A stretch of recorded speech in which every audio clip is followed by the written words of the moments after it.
I could not have planned that song ending right as the timer went off better if I tried. that was that was a fucking serendipitous situation. I did not plan that at all, but I am here for it regardless. Yeah. Yeah, buddy. So, welcome everyone to another fun stream. I thought it would be a fun thing for us to do is to delve back into campaigns that are near and dear to my heart of playing through the timeline of Halo. Uh, I have with me Yeah. tonight, as you can hear him in the background, I have with me tonight Mr. Rexus. Hello. He is with us tonight through this little Let's Play. And we're going to have some fun doing things playing it because I've always enjoyed the campaign. It's just something that I wanted to get back into. So we're going to jump into it here. I'm going to get the Let's Play window popped open. One thing I'm going to do is I'm just going to have our reaction windows up. So y'all going to have to do with me for a second. I have to go to the D&D channel and copy our other one over real quick. So that we have a Rexus face here with us. Make you shrunk. And then there. Now you're next to me on your screen. Hooray. Whoa. But yeah, so we're gonna jump into this shit because I don't know about y'all, but I'm excited for this stuff. Mm-hmm. Because I don't remember what my battery life is on this controller. I'm just gonna log it in because I'm not a masochist. I don't want to deal with that shit in the middle of everything else. Oh god, the cords, they're tangled. My worst fear realized. I actually don't remember if I played this with mouse and keyboard on computer or controller. Oh no. Well, I'll try with mouse and keyboard and switch to controller if it ends up being weird. If it ends up being a little too fucking weird, you know, just swap hands. It's fine. Yep. All right, and here we go. What?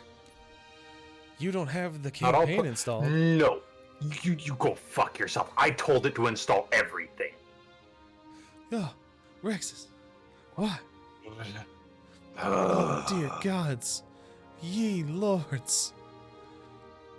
My files. No. Where do you go to check that again? It's options. Options in career. You go to... Oh, I just did it today. You go to settings, gameplay, change installed games. Settings. Gameplay. Change installed games. Motherfuckers. You motherfuckers, I tell you. Who, what? They're installing. Yeah, I know the Halo CE one is, like, not even that big. So it's fine. Yeah.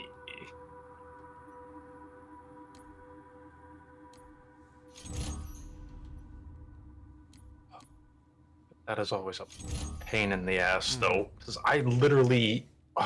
last time I played this, I told it to install everything. I mean, that's just how it goes sometimes, my guy. Just how it be.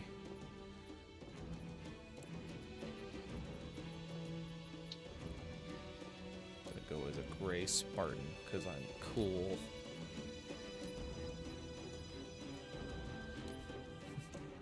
Oh god, Dutch, I'm dying from cringe. Oh, no! Dutch! Dutch! They got me. They got me with the cringe, Dutch. I'm a goner, Dutch! Leave me behind! I'm a goner. Tell us a fun Grim fact we don't know. Well, that's a fucking toughie. Because I don't know what I have or have not told everyone. Huh. Now I gotta think. I've talked about being a chemist. Talked about being in college band stuff. I've talked about making and D&D stuff. I don't know what I don't know. From the fact vault. Here comes Carson trying to wrangle something out of me. God, I can't fucking remember what I have and have not told people. Huh.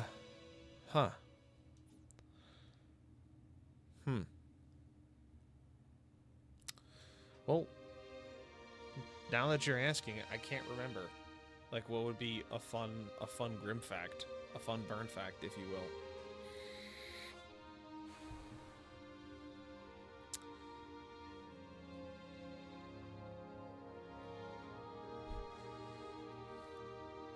A fun fact is I am married to Lumos Maxima RN.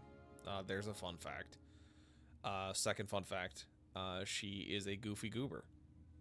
Yeah, so those are two good ones.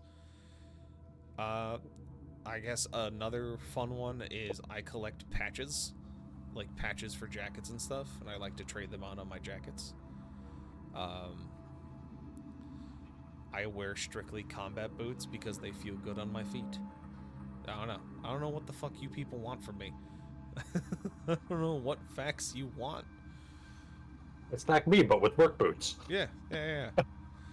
Like, I always, could you hear the audible eye roll? Yeah, I could hear you from down here. I am well aware of the eye roll.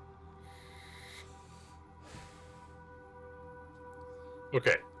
Combat Evolved should be done now. Cool. I will re-invite you.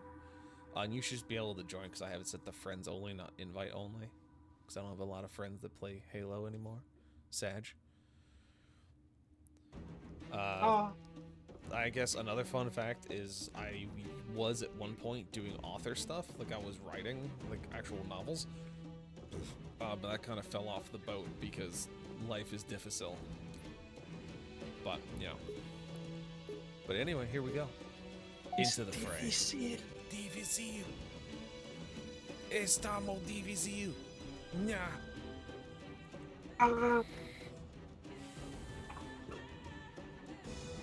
Hunters have few weaknesses. No shit. We are playing on Heroic with one skull on. A singular skull. And, Is it that I would have been your daddy's skull? Or grunt birthday, rather? Why was connection to the game session was interrupted? What the What? fuck are you talking about? I'm still loading in? What the fuck? What do you mean connection was interrupted? We were literally in a game. Yes, the pillar. Oh, mama. Yeah, all that's fine. I don't care about the scoring. We're playing on Heroic, and we have Grunt Birthday Party on because that is the only one that needs to be on forever. Hell yeah. Roster. Invite Rex is back in. Scream at the game some more. Alright, try it again. And 3, 2, bonketh.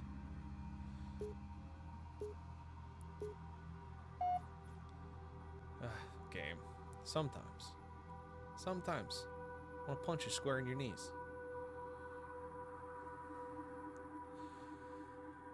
Ah, yes, the hush casket. Let it begin. Ah, yes.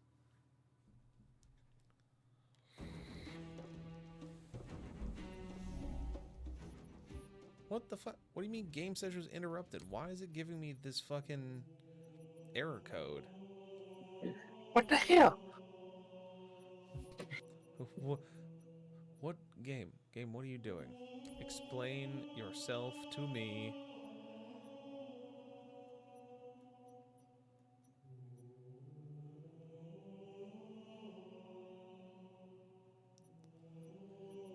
Network. Xbox Live, LAN, no. Relays? No, I don't care about that. Input based. No. And I have all the things open for matchmaking. I'm actually going to probably close some of these off because, yes. Wow. It's time to rage. Subscribe for 8 months. Dear God. Overkill. Hi, Reg.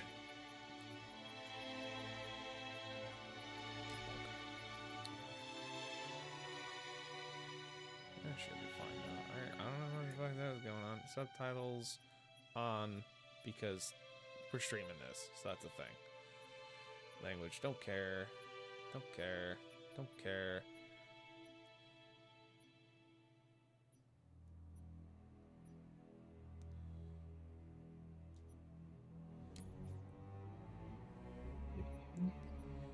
Alright.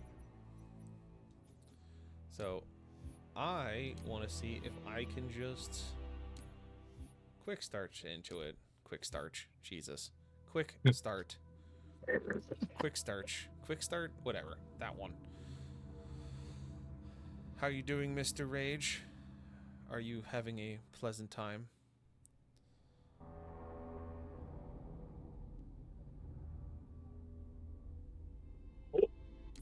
Alright. So yeah, I could fucking get in. My game just crashed randomly. I tabbed out while I had the Xbox overlay going, and it crashed my game. It went, no. That's all it said was, no. Maybe that's Yep. what we needed? I don't know. Fucking invite you in. Worst case. So the game is crashed, but I can still see the Halo cursor on my screen. Don't question it. It's fine. Works kicking your ass. Hello, Master 2133444. Interesting username. Tell us a little bit about yourself as a first-time chatter. I'm sorry to hear that Rage the Work is kicking the absolute shit out of you. I don't wish that shit on anybody. I'm dealing with the same stuff at my place. Apparently I have forgotten how to use Google. Surprising no one.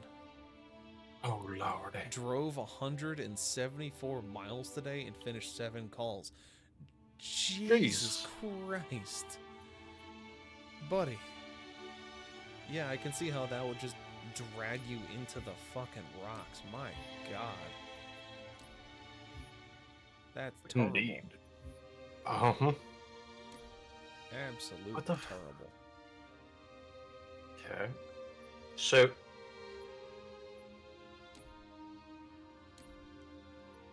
I'm gonna go out on a limb here and say the Master Chief Collection's a little fucked up.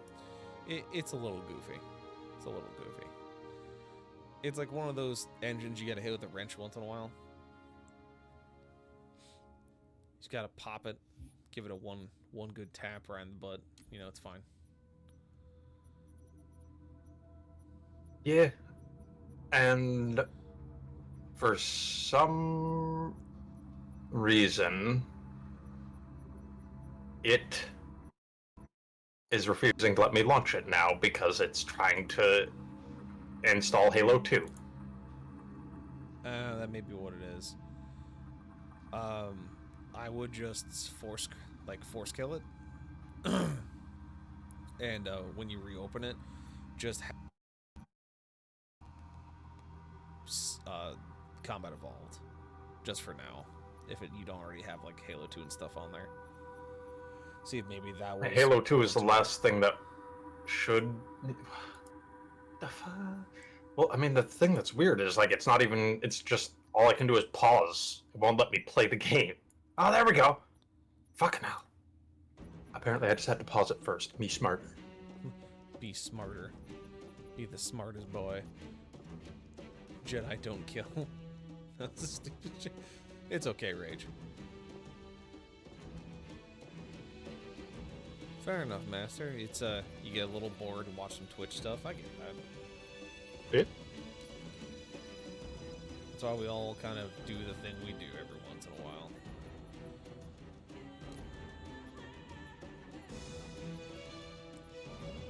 Worst kill, and that's wow. Said forced. Rage.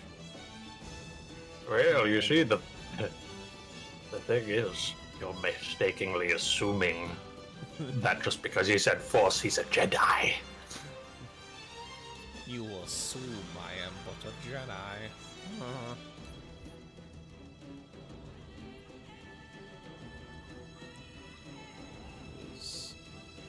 There we go. One. I have joined the lobby and I sent you a friend request, so it stops being stupid about that. Very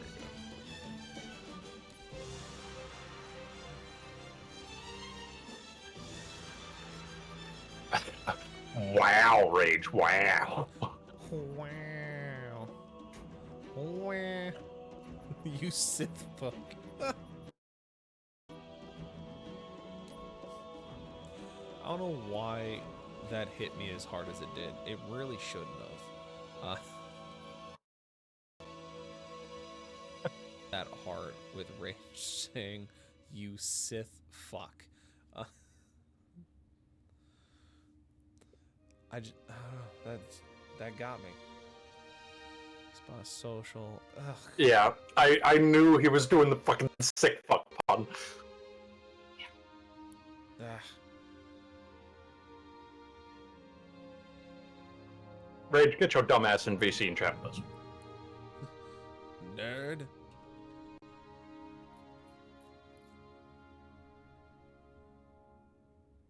Sith sick.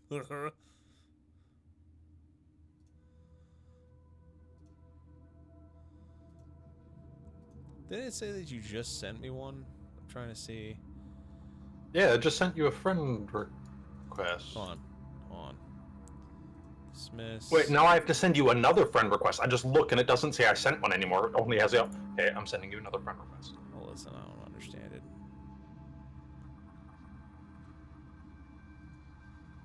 What? Windows G.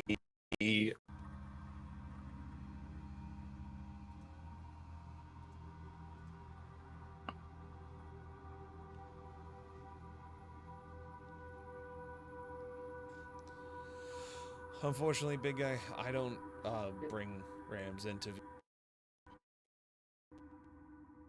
Like to keep my things pretty close to the chest when it comes to doing my stream stuff. It's no offense against anyone who is in the setting or otherwise. It's just makes my life slightly easier. All right, let's try this again. Hitting the button, starting the timer. Rexus is in here. I'm in here. Hopefully it works this time. Rage, I mean, you have a filter?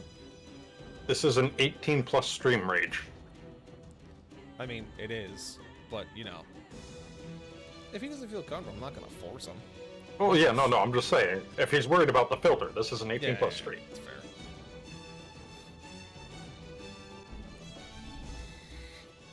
What the fuck? Why you do this? Why? Why you do it? Why? Here, I'm going to just quick to desktop. Make sure just get your Halo 2 thing finished downloading. Maybe that's what's causing a big issue. Is it being kind of a turd on that end? It's currently not saying it's downloading anything though. That shouldn't be affecting the LAN.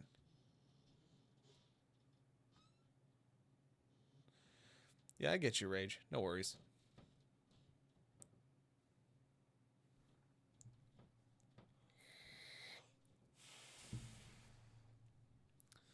Game of suck. It's the fact that it's 5 backboarded remastered games all wrapped up in one. It has its quirks.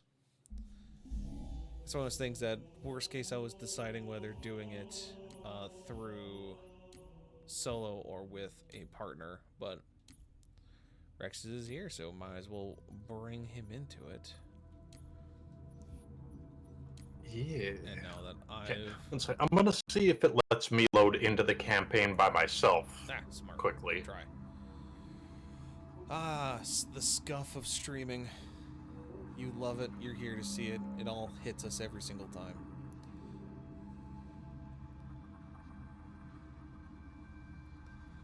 Because worst case, what I'll do is that if this doesn't pop up, we'll troubleshoot on the back end, and I'll just pull up the surge and let you guys watch me get my shit pushed in. Potato fucking potato at that point. It looks like it is, in fact, loading me in. Odd. Network connection. Who knew? Here, let me see if I can join you. I cannot, because it's not the way the game works, because of course it doesn't. Yeah, I'm loaded in. Alright. Fucking weird. What the fuck? Windows. Accept. Worst case, I'll let you run the lobby. If this one doesn't work, maybe that's the problem. Who's to say? But you're like one time zone over. Right? I'm hey, sorry. I'm sorry, Raph. Are you talking about having gameplay from someone who plays Tarky? I literally sat loading screen. Like, at least this I'm troubleshooting netcode. Come on. Catch me a swinger there, bud. I mean, this is Raph. When does he ever think about? It's also Sorry, Sleepy when does he Raph. ever speak? Sleepy Raph. Sleepy. Seeing you stream Tarky? No. Seeing you play in Tarky matches? Yes. Here, we're gonna have to... Actually, I'll just, here, we'll swap to the Surge. Or actually, I can just do the campaign myself for now, while we fix that later. Sure. We'll do that. Because I know it runs for me. We'll and it tally runs for me, so I don't know why 1 + 1 should equal 2, but apparently it equals 3. We'll troubleshoot the netcode shit later. Easy fix is not the case. Come on, we got to get the hell out of here. We gotta get out of here. This way. Let's see. Yes, cannon fodder, please. I choose this direction for no specific reason. Oh no.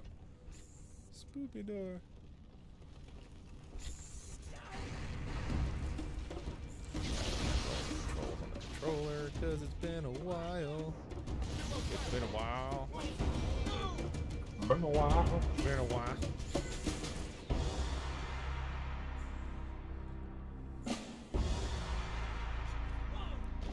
It could be worse when you start talking about photographs. Look at this photograph. Eric, how I do makes me laugh.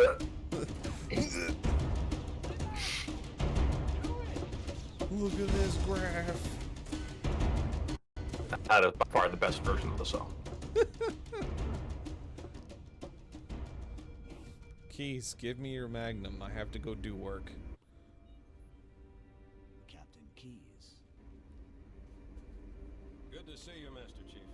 Things aren't going well. Cortana did her best, but we never really had a chance.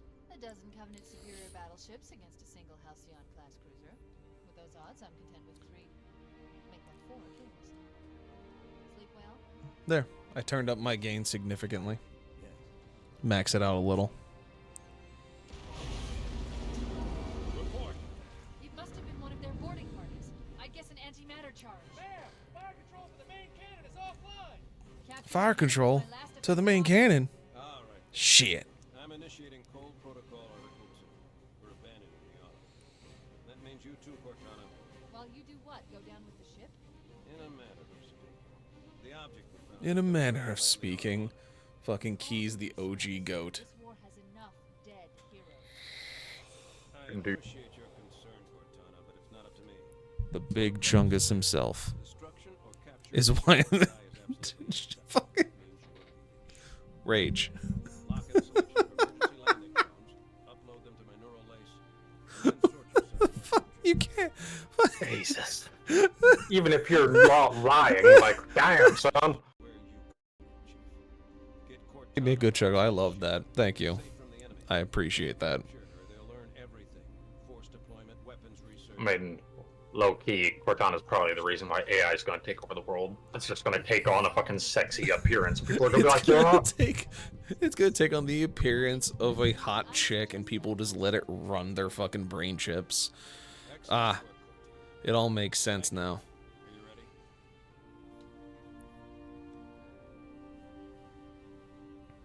Yank me. Yank me.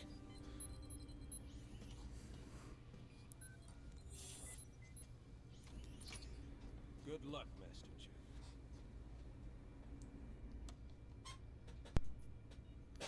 Yank it. Your Yank it. architecture isn't much different from the Autumn's. Don't get any funny ideas. Get all the funny ideas. I Turn me into a super cruiser. will have to find out as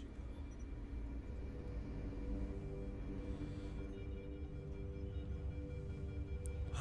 Wait, there was a terminal. I know you're right here somewhere, you son of a bitch. Ah. I found you. You can't hide from me. Secret codes, which mean nothing now.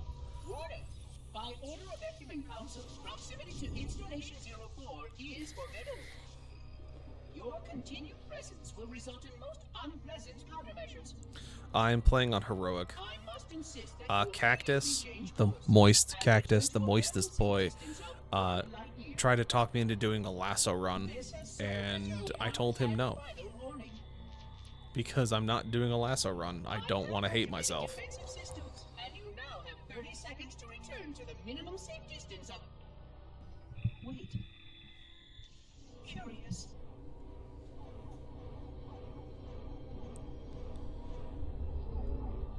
Curious indeed, after all these years. Greetings, humans, and welcome to Installation 04.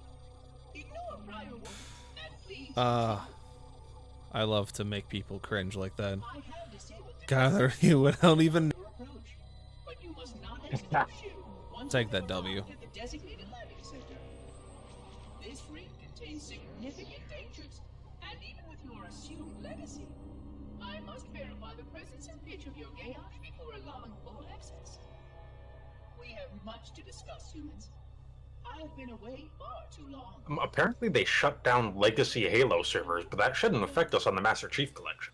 It shouldn't, because, you know, this is a whole different server farm. Yeah. Alright. Well, it's paused. I'm going to... What are they doing? OBS. Drop the sound of that a little bit. Then quick settings, audio, game music. Like 60 flat. Effects will make 75. Voice chat can go away. Let's keep it like 75 as well. Menu music, put on 45. There we go. Perfect. Save. Stealth and I were playing this on Legend. It's one of those things that I will happily play Legendary. It's not much of an issue on my end. It's just the fact that I don't want to sweat. I guess the best turn. Like, I just, I don't wanna.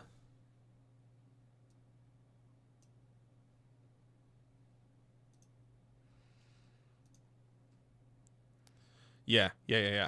No, I remember doing Legendary when I was a wee child. I'm good, you know. I'm good playing on heroic. I'll happily live my life as a heroic boy. No, bad, shame. Stop existing. Oh, I forgot how much float there is in the controller. I might have to swap back to my keyboard. Oh god.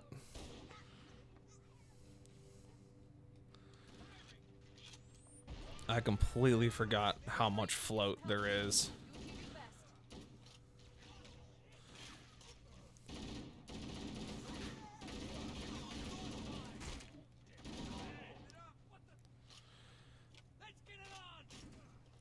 Can I take plasma rifle? Very good. Stop being existing. Stop existing.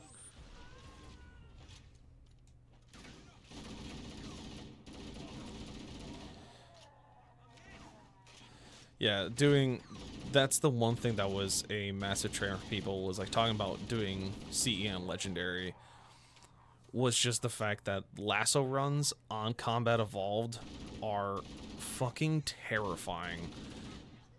Like, in every sense of the absolute word. It's a little less floaty with the mouse and keyboard. Yeah, I think I'm just going to do that and swap over to that completely because the float, it's killing me. Whoa. This feels a lot more natural. I've been doing melee is Q. Grenade is F. Alright.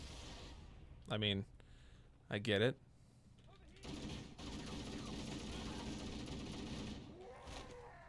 Bitch. Come out, Cortana. I gave you two plenty of warning. I mean, that's not as out of pocket as you think, but still, like, bruh. Going to make my melee, my punchies V,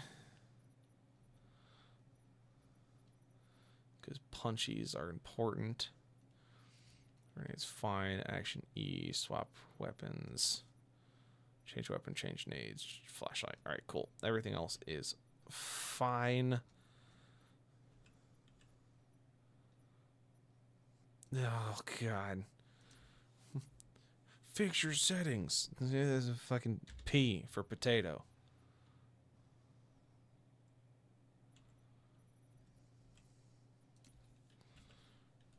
There we go. Yes, it was me. My Titanic balls.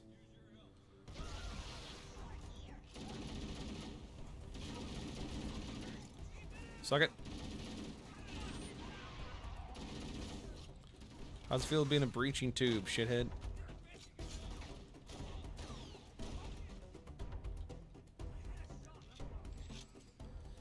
Ah, overshield. Love to see it. F for fuck their shit up, hell yeah. It's on all our minds, my dumbass just said. Listen, you're not wrong. Can I increase sensitivity? Yes. Wonderful. 2.2. Figured it was appropriate. Oh, that's so much smoother. Yes. I can dig that. I can dig this. Flash of light. Light of flash.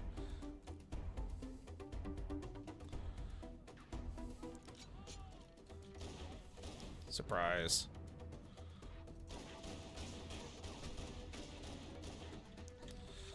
Back when the Magnum was god tier.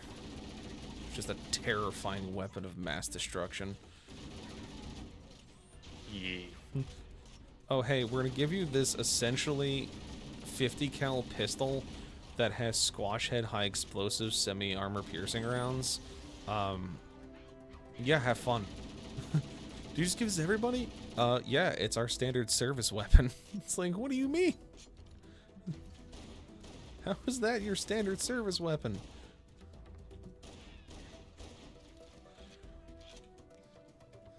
Titanic balls. So yeah, I mean, yeah, I can blow up submarines with just my sheer mass in my loins. That's why I'm feared. That's why they call me the demon. Because they're like, man, that dude's got some Titanic huevos. Don't fucking punch me. Yeah, when they scream about demons, it's not... Just replace a D with an S and you understand why they're so terrified.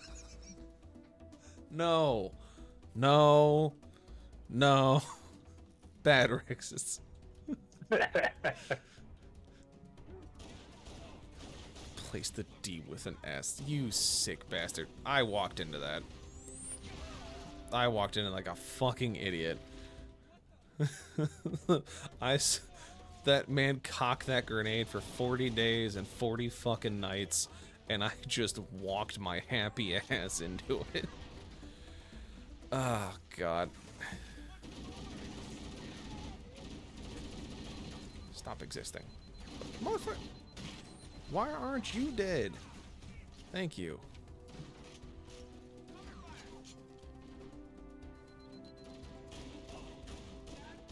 Oh my.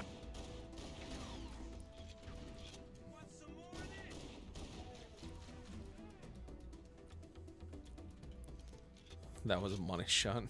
Yeah. Probably.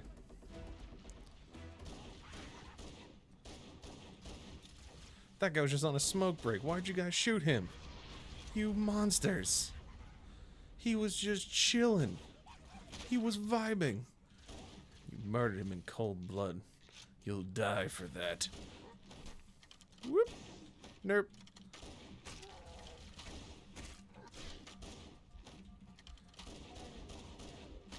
Stop it. I mean, I've heard of Edgin, but damn. What, doing the like watching me do the fucking hit cancel into an elite like I'm playing multiplayer LAN again? Is he doing hit cancels? Yes. Bad grunt. Bonk.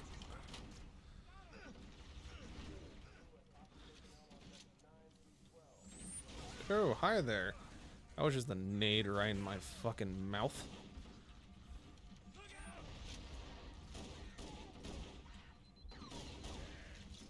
You.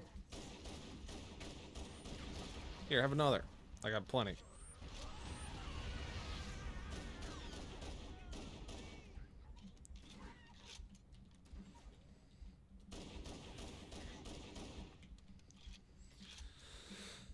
Easy peasy, except that one Marine who apparently just caught a plasma and was like, man, I'm just gonna hold on to this and not say a fucking word about it.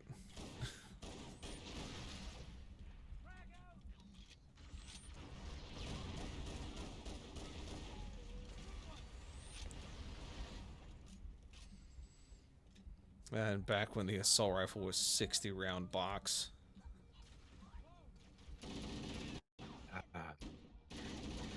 6.2, I'll give you some 7.62, buddy. Don't you worry about nothing.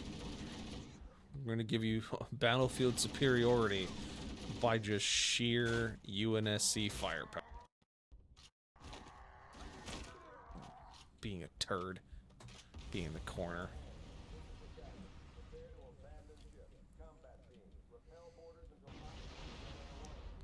Ah, health pack. Huzzah. A mechanic I feel like they could have kept in the rest of the Halo games.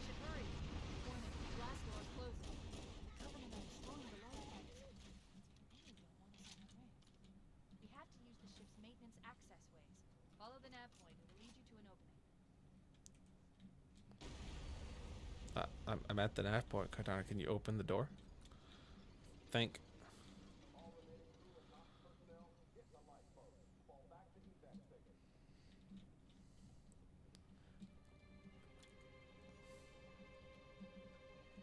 Boop.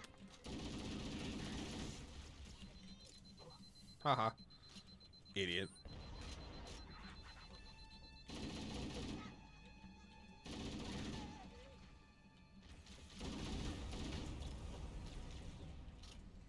Walk back into that.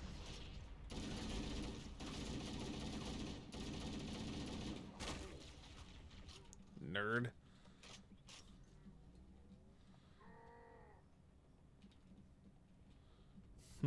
No, he's not in his box. That's right, I'm not in my box. Can't catch me lacking, motherfucker. Don't know why they let me come back here. Oh. It's because of this. Linda 058 was supposed to be on here as well. Or she's supposed to be on board somewhere. That's right. That was a fucking storyline I completely forgot about.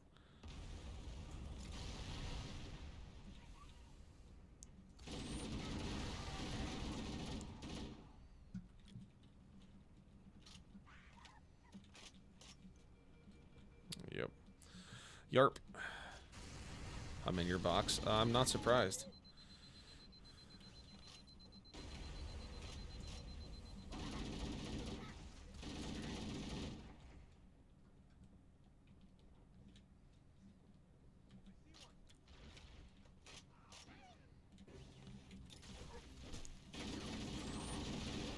Haha, stupid. Haha, baby brain. Haha.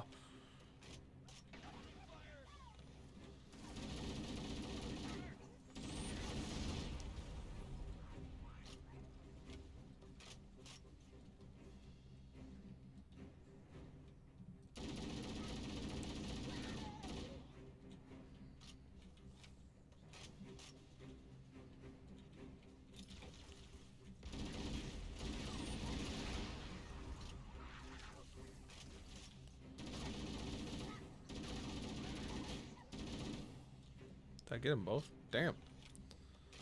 Damn, I'm good. I love being good.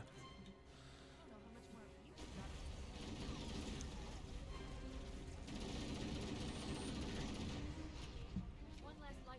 Quickly, get aboard before it launches.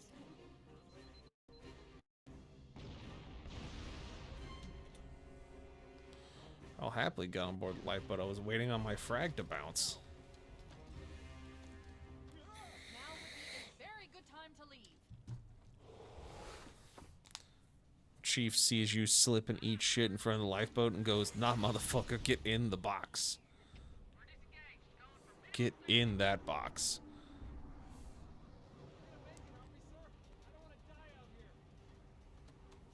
Look.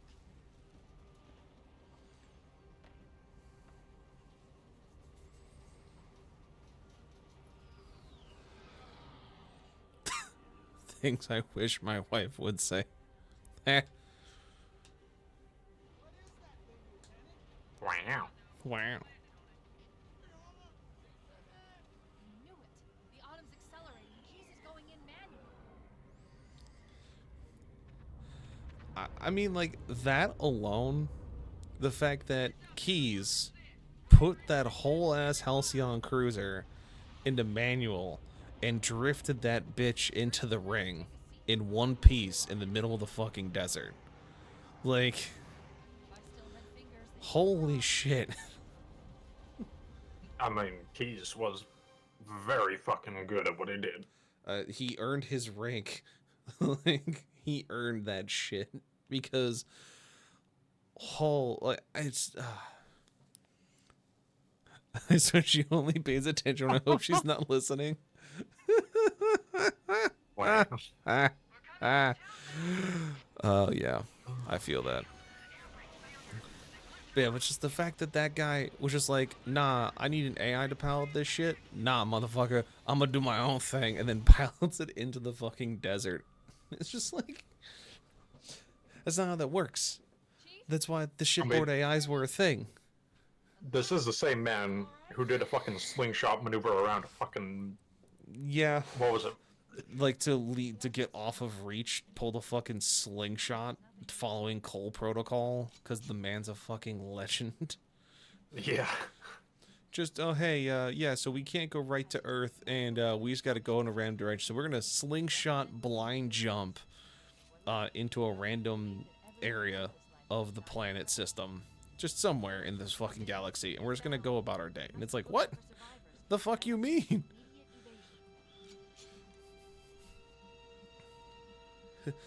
The fuck you mean we're just gonna go?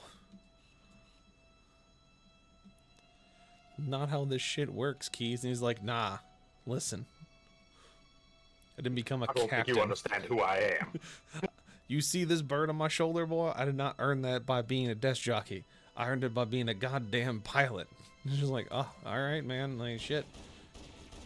Fuck off. Stupid.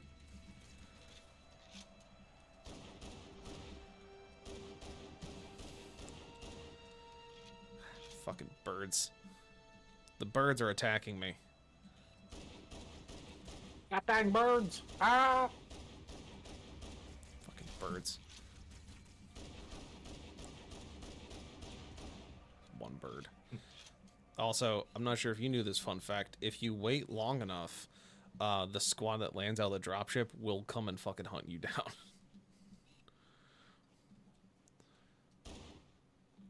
Yeah, I think I remember that happening to me before when I tried to frickin' steal one of the Banshees and I was taking too long trying to get it. I don't know if you can actually steal the Banshees, but I was trying to. I know you can in later games. Listen, it's all about the effort. Come back here. It's all about that effort. If you're trying, that's what counts. Especially in a game where you're not really given that kind of incentive, and it's just like, do it. And you're like, all right, I'll do it. Sure, I'll try. I'm reading a lifeboat beacon on the next hill. Check to see if there are any survivors. Things I wish my wife would say. God damn it, Rage. Wow. Wow.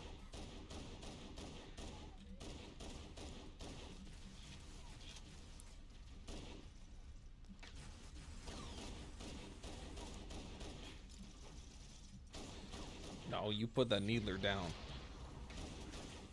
The Halo 1 needlers are OP. You put that shit the fuck down. Yeah. Hell, fucking needlers were awesome. Fucking, Except when they were being used against you. well, it's one of those things of after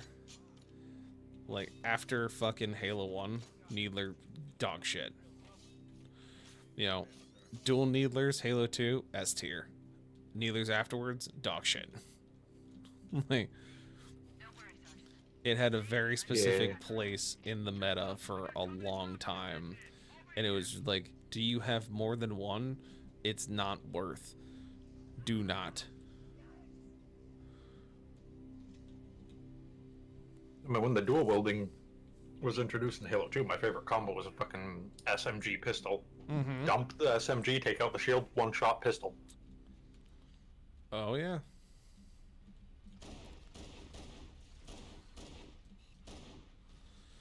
Or be an absolute menace and just run plasma pistol needler.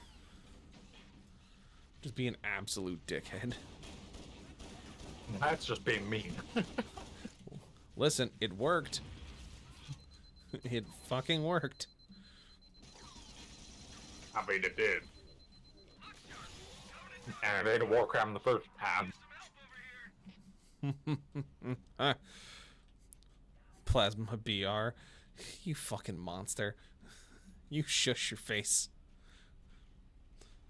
I mean, that's just like the standard SWAT combo, though, is plasma pistol and a battle rifle. That was the old school. Old school, I'm gonna hit you, you're not gonna like it. And there's really not much you can do about it.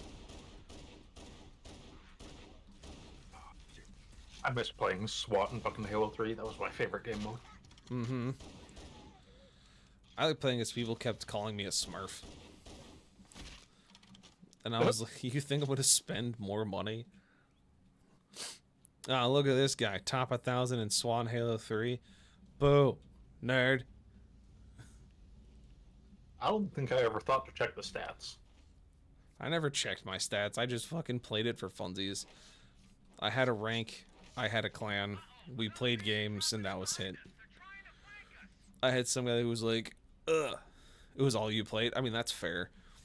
It was really the only good game mode at one point on Halo 3, because like everything else was either way too much because of all the gadgets they added for like the armor tech, or people were just like abusing shields.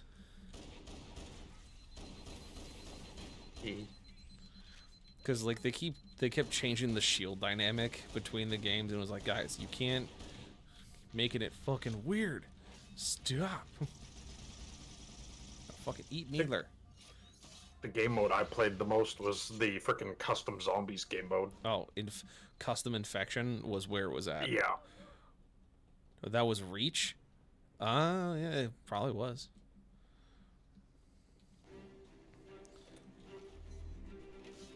Well, Halo 3 had gadgets.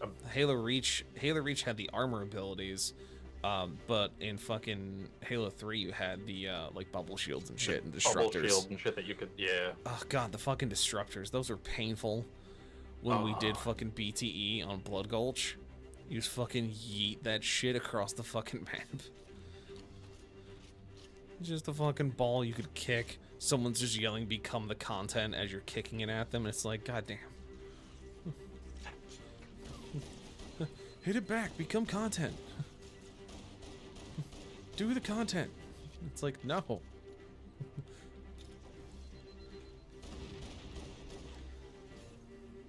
Hell no. I would say I did enjoy the Halo 3 pistol. Yeah, I like the way that Infinite kind of did multiplayer and how 4 did multiplayer, where you didn't necessarily have cores where it's like, oh, you can pick this up. It was part of the power weapons meta, where instead of being, ah, yes, you get this thing, you do it, or you become equipped with it. It was like, no, now it's, yeah, I know it's gonna fucking eat shit there. I got distracted. I like the meta in Halo 3 because it was like you can get gadgets, and so that was part of like the power weapon meta of, okay, if someone gets rockets, I can grab the fucking disruptor and I can use that shit to stop their vehicles, and then the rock guy's gonna just fucking pinpoint people. But then when they added the abilities in Reach, where you could just fucking slap on whatever you wanted, made it super difficult because it was like, all right, cool. Now there is no meta. You can just have people run this shit. You know, it's just you grab it and you got it. It turned it from a really slow game, because like this game, multiplayer wise, is much slower than like Call of Duty and Siege and stuff like that. It is not in the same like parsec.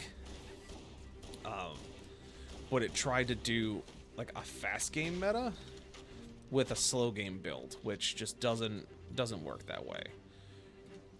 What they did in 4 and what they did in Infinite, where they made the abilities more of a power weapon thing, but then also took a lot of the mundane ones and made it part of your loadout, and then made sprint a default thing so that they would essentially speed up the gameplay, I thought was cool for large game modes, but like in small game modes, like small team stuff, it still just doesn't feel right. It's got like a weird taste to it, essentially.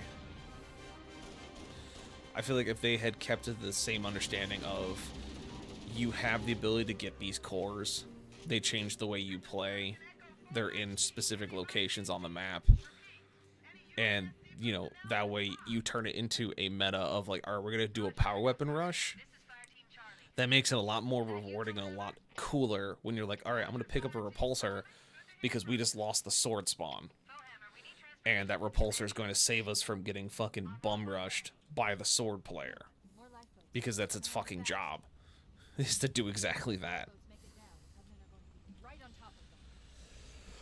But yeah, I feel like that making it, if you're gonna make it a faster paced multiplayer experience, you have to focus back on it from its roots, which was like a 16-16 big team battle, and then grow from there. Because if you try to make the small team stuff really fast in Halo, there's a whole fucking bunch of balancing shit that comes into play with it that they just don't take into account. Like Infinite now is pretty okay. When I eventually finish this campaign line, I'll probably go back to doing the Infinite storyline, and then maybe start playing on that more, just for funsies to kill time. But, you know, we'll get there when we get there. Right now, it's Warhogging time. It's still, yeah, it's not great. It's not the best. It's going to be one of those things of, I'm going to go back to play it and see if I can stomach it. They did add Firefight, though, which I'm kind of excited for. So that's probably one of the main things that I'll play more often than not. Will just be like Firefight. I'm not going to do PvP stuff because that hurts. It hurts too much. Also, I'm an adult with job. I ain't got time to catch up with these whippersnappers playing games and shit all the time. Can't do that. Too tired.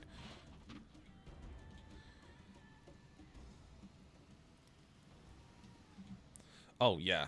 No. Oh, fucking ODST was super underrated. It's also on the list. ODST is one of my favorites. Yeah. It's Blackburn's favorite, actually. It's actually me, Cactus's, and Blackburn's like favorite Halo to play through together. Because it was a fucking experience. So I just looked it up even more so. It is legitimately just Halo 2 and Halo Combat Evolved is broken in co-op. You can't fucking play it in What co-op the online. fuck? That's so goofed. That's goofed as shit. Yeah.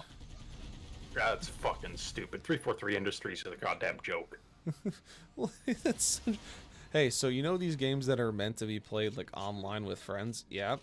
We're just not gonna fucking optimize the online part of it that lets you play with friends. That will be fine, right? God, they're doing the same shit Infinity Ward does. Ugh. Ugh.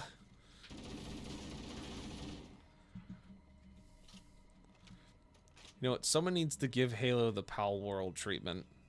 They need to do the same shit. Make Nintendo sweat. What's up, Yes. Seth? We're doing Halo stuff. Now? Can you buy that now, Nintendo Sweat? You know what? I Probably. mean, it'll soon be available. They're investigating, and they're gonna find out that there's nothing that they can investigate. That's fair. Yeah, they probably will. Stop chasing me, Elite. Stupid.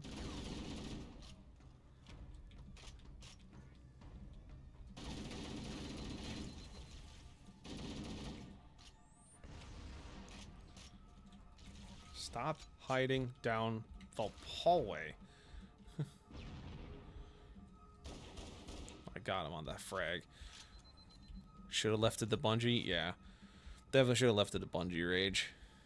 It's like it's the same thing I had an issue with when when Sledgehammer took over like the Call of Duty games for a minute. They were fucking amazing. And then it got pushed back over to Infinity Ward, and it just like ate shit because Activision and Infinity Ward were doing the same stuff. And like 343 did a really good job because Bunch kind of had a weird collapsing to economic corporation bada nonsense. And like they did good finishing up the actual story, but then it was afterwards it was like, guys, you can't just keep persnippeting the situation. Like, you gotta stick to your roots, stick to your guns, you know? Follow the KISS method. You first kiss your best friend, and then you go keep it simple, stupid, and then you go about your day.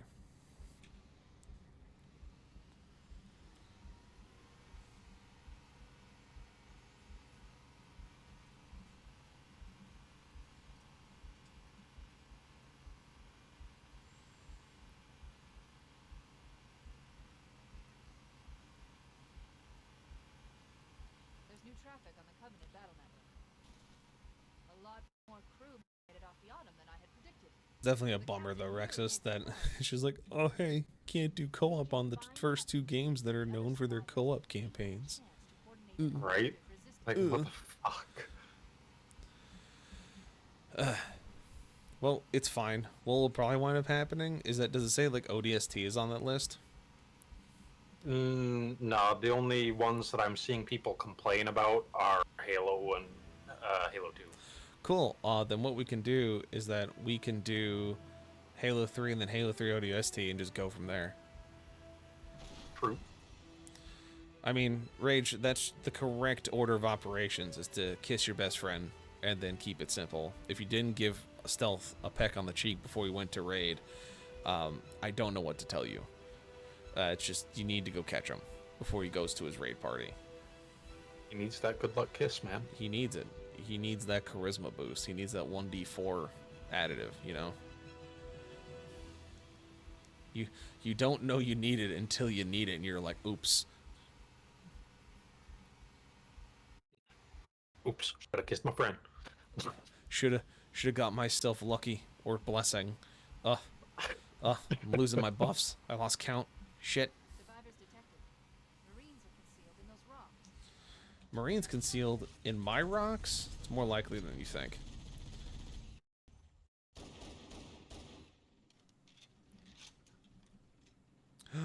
Snip hair. Hello, Snip hair. I missed you so much. I missed my 17mm stop being alive button.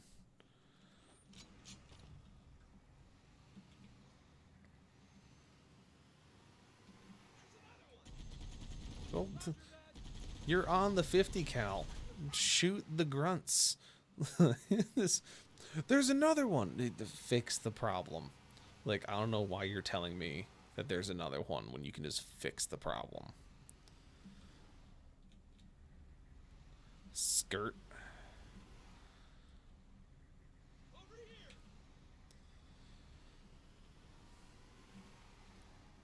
One day I'll be able to buy a surplus Warthog. Be like 20 years old after service, like the old M1A ones you can get now, and I'll be a happy little camper. Be like, Grandpa, what you got? Got myself a nice old surplus Warthog. I don't know. I saw. Are you talking about Sylvanas? Wait, what?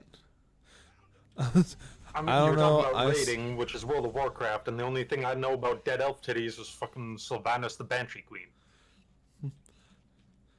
Listen, I don't know. I wasn't even sure if he was actually raiding tonight. I was more of making a joke, because he's usually in here lurking when he goes on raid. The Elf Ranger from last week. Oh, right. In D&D. Oh, okay. All right, hang on. My brain. Oh, God. I got hit with so much information at once. I was like, what the fuck? What are you talking about? I was like, wait a second.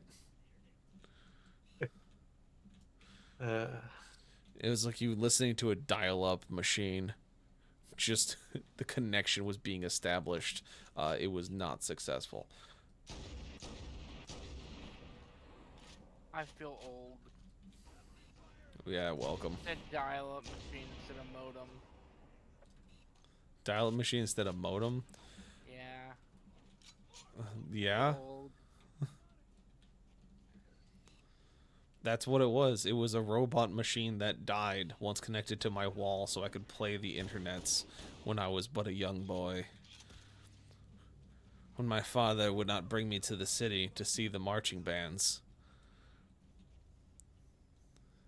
The DM doesn't even know his own lore. Listen, a lot happened last week, alright?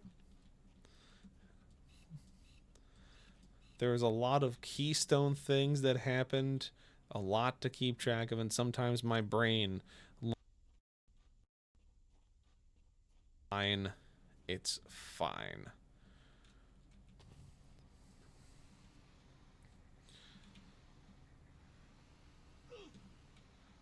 Well, get the fuck out of the way, bruh. Driving a Warthog.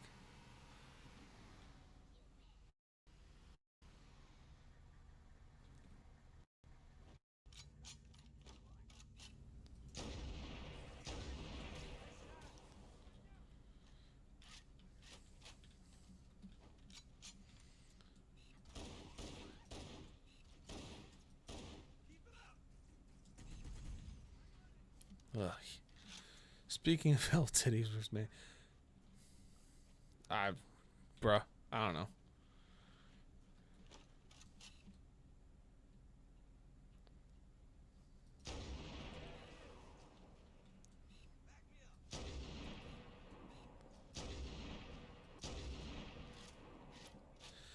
Actually, I'm unaware if Rage knows about the message I got.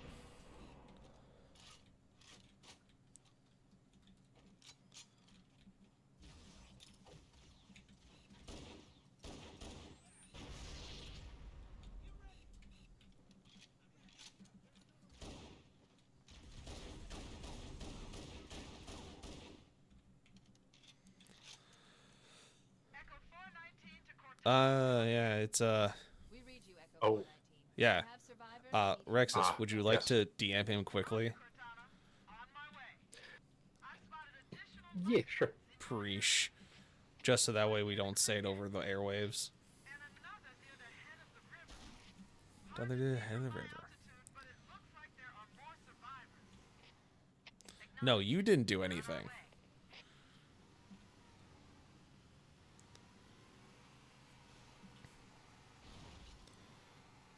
No, it actually was nothing to do with you. It was actually all completely to do with me. So.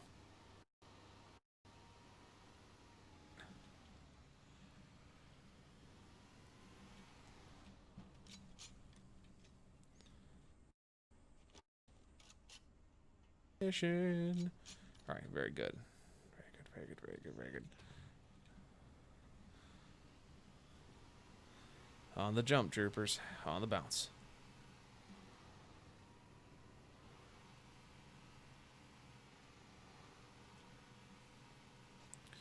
Here we go. All again on my own. Driving a warthog. One of the most confusing parts of the campaign, if you're not paying attention, is driving between the evac points. Because, like, I don't know where I'm going. Welcome.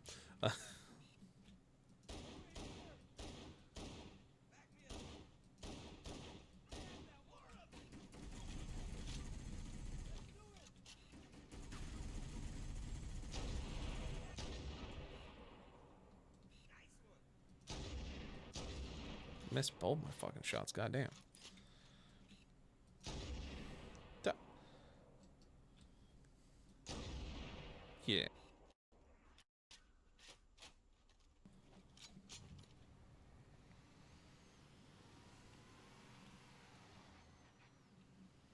There are some Marines hiding in the hills above the structure.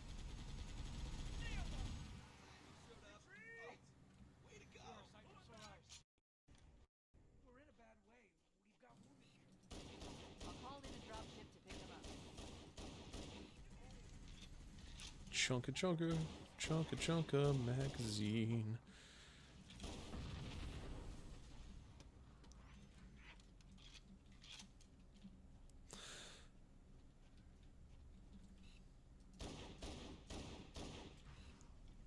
Silly jackal.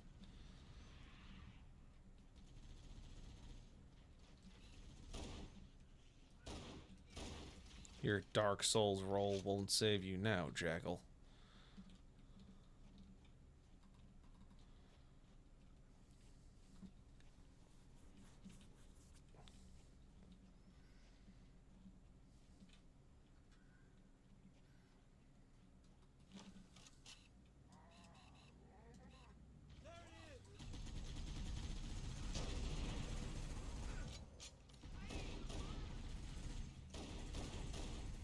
Oh, I just got 24 rounds for the sniper. Okay.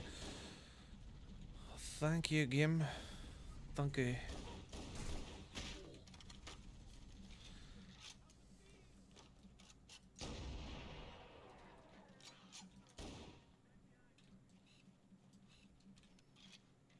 Echo 419 to Cortana.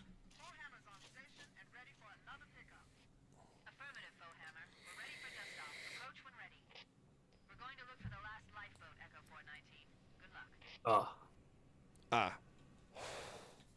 Eh. Eh. Eh. We're all Minecraft villagers now. Surprise. Ooh. Hmm. Ugh. Hmm. Hello, Rage. Oh, So that made me jump in PC. you're I don't know how much you want me to say, but what? Yeah. yeah. Yep. Same feeling I had. I have so many comments. First, and then I realized I was like, eh. I got shit to do. I got stuff to work on. It totally makes sense, though. Oh, yeah. I mean, just to like my little rant from last week. Yeah. After, yeah, that whole thing too. I picked up reports that the Covenant has located and secured the Pillar of Autumn's crash site. No, 100%. Like, it was definitely one of those things that, like, caught me, and I was like, okay. Hurry and find the final lifeboat so we can link up with the rest of the survivors. Maybe they Oh, took wrong button. Punch. Punch. Jesus fucking Christ. Bro, I thought we were at high school. Right? Yeah. Like, dog, I'm too old for that shit. Yup. That's kind of why I took the point of like contact on it, which was like, yeah.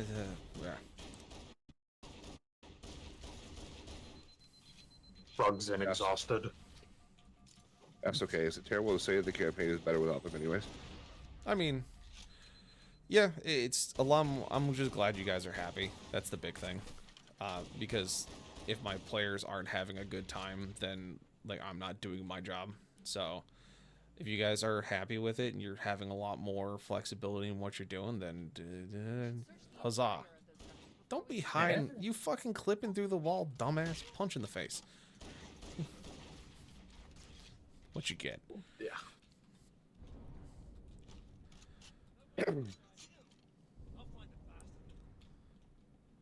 But yeah, so I did not know about any of that. Yeah. Yeah. So I was just kind of like, because like if you Feel go and better. I still don't have any idea what's going on. So. you're fine, Seth. But yeah, it's if you go and look through like the servers and stuff, like people are missing. And that's not because Burn removed them. Mm-hmm.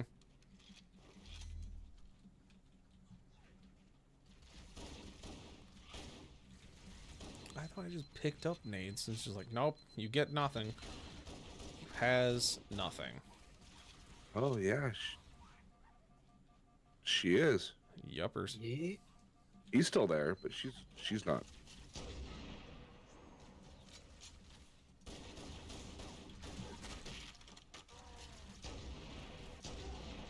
All because you had to move days. Yep.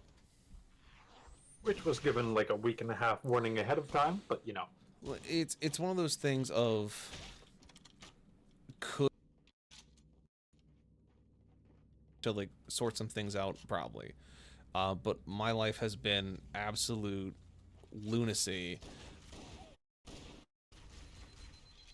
Like, oh shit, we should probably come off of hiatus because people like actually want to see the game and the story. Like our first session back had 56 views after post. Like it was a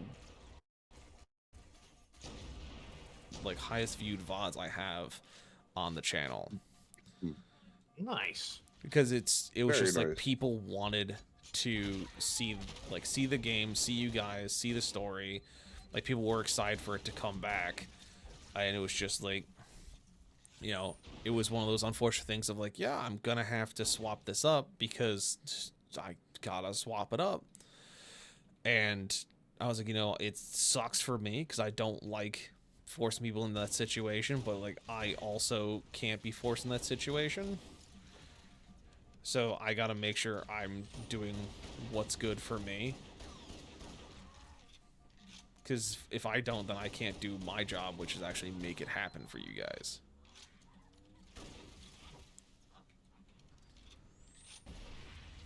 But, yeah. It's so difficult to talk about this while trying to say physical I'm things. stuck in this fucking corner. Try your best. Like, I'm honestly at the point of, like, not caring, but I'm trying.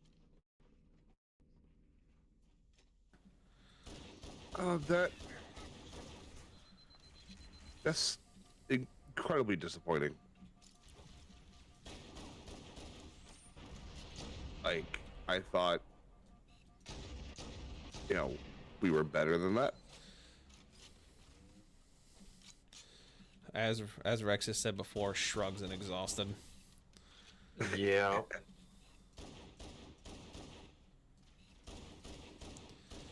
I mean, it's the same thing I had an issue with like the last group that I was doing stuff with before like I started streaming and like met you guys.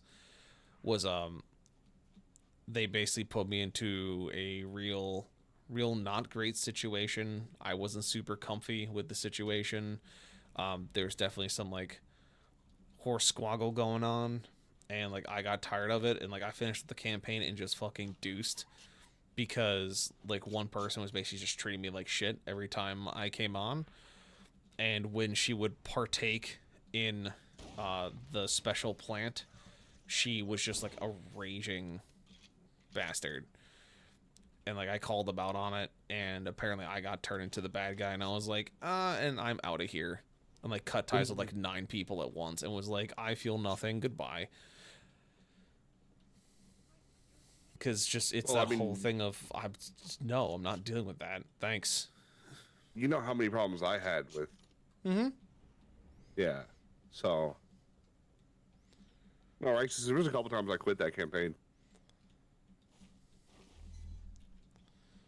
Am I missing something down here? Oh, yep, Jackal. Yeah. Bye, Jackal.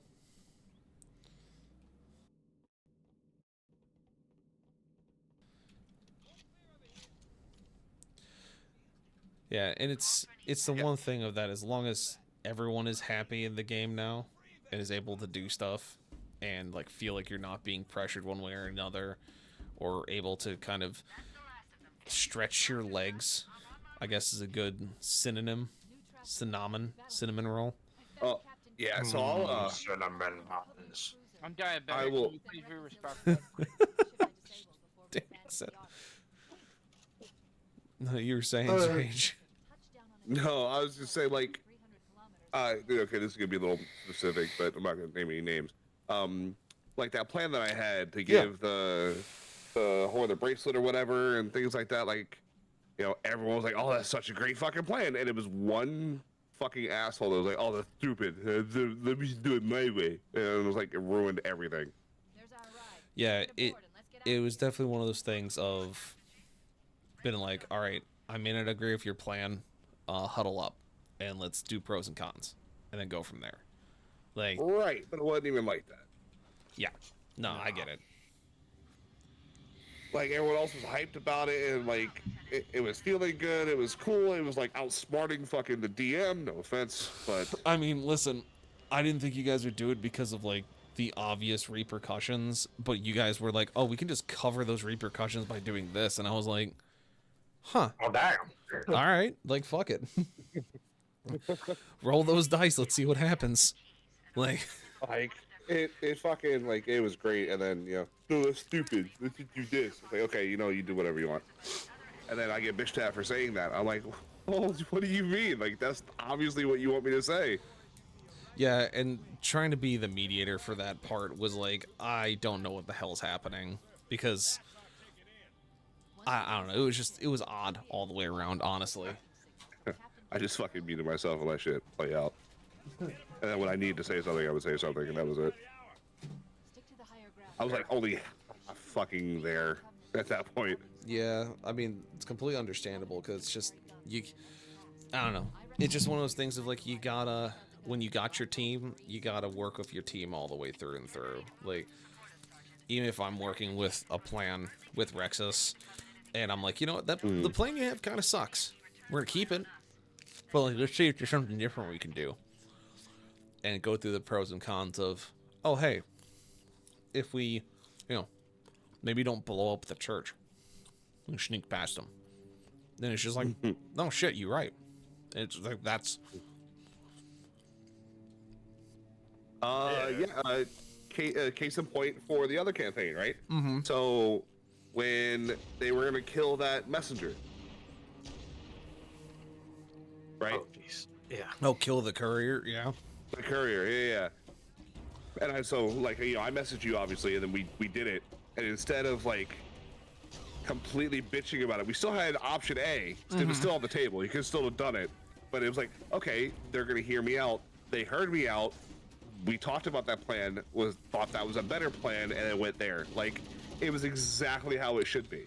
Yeah, it's right? like, hey, I have planned for this. Let's not do it that way at first, but keep our options open. Right. And of course, having to add a little drama to it by shooting the sword out of his hand, because that's how I do things. you also know my games are all theatrics. Like that's the point. It's supposed to be drama and other things. Like, eh. Right. However, if that would have been one of the other ones that we are discussing in this part, it would not have gone over that well. No. Unfortunately, no. And I'm sorry, I may be a little bit biased since it was my plan, but I thought that was a way more badass plan. I mean, it's like I had the pretty straightforward pros and cons of like, you know, it's gonna make it pretty obvious that you guys did it if you make it obvious, but you know, you can always role play your way out of shit because that's how life works. Watch the movie Catch Me If You Can. That's literally most of the time I tell people, like, yeah, if you don't know how to roleplay or something, just watch. Just go watch it. You'll learn so much of just how to, like, bullshit your way through situations that you wouldn't be able to otherwise, and, like, get yourself into, like, a semi-decent situation because of it.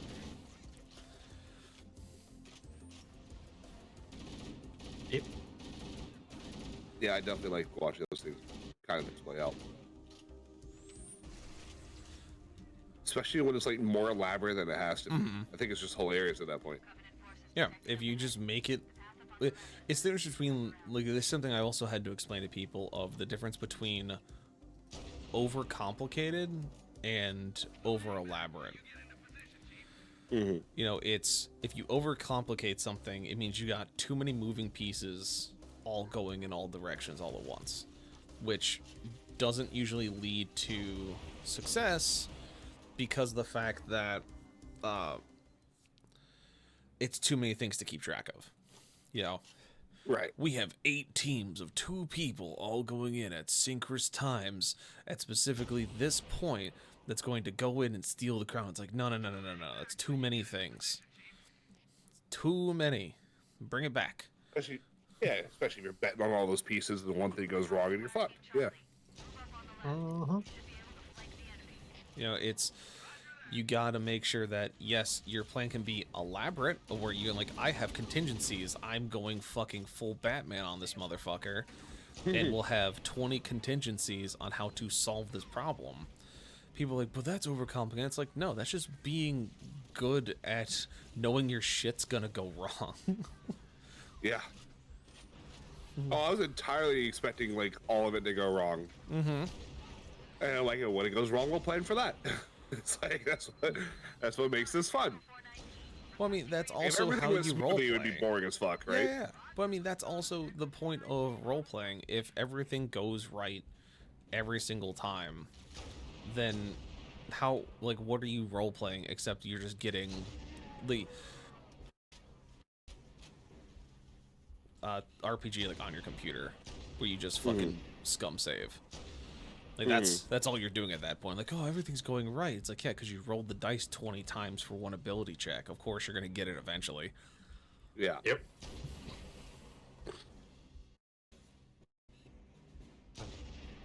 But if it's like, oh, I fucked it up, and now you're like, well, I gotta fucking deal with this problem. Yep. Now let's unfuck it somehow. And see, I think that makes it so much better when you do get the things that go, like, way more right than you could ever hope that it did. Like, wow, we case got in point, past those 486 guards. damage. Yeah. Oh man, You we know? got past those guards in like a single strike.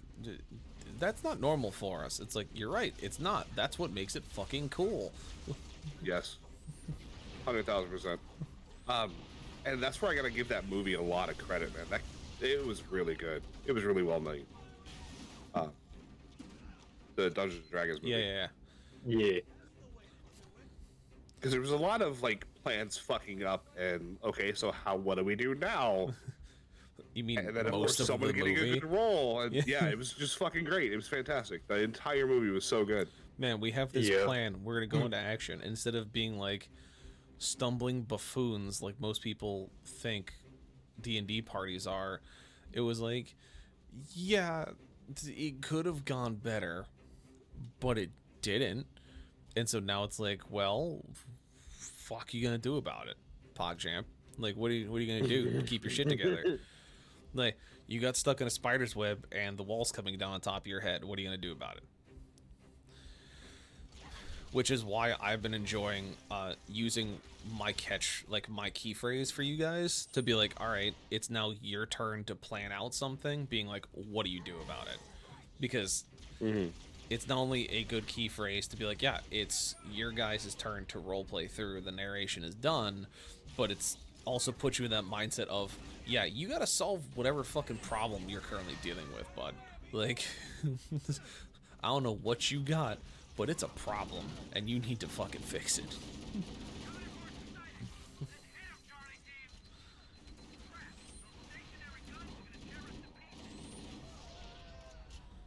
Yeah, I mean, I'm sorry. I don't want to sit there and see you do fucking montages of, you know, workouts with your fucking big ass fucking alligator. Okay.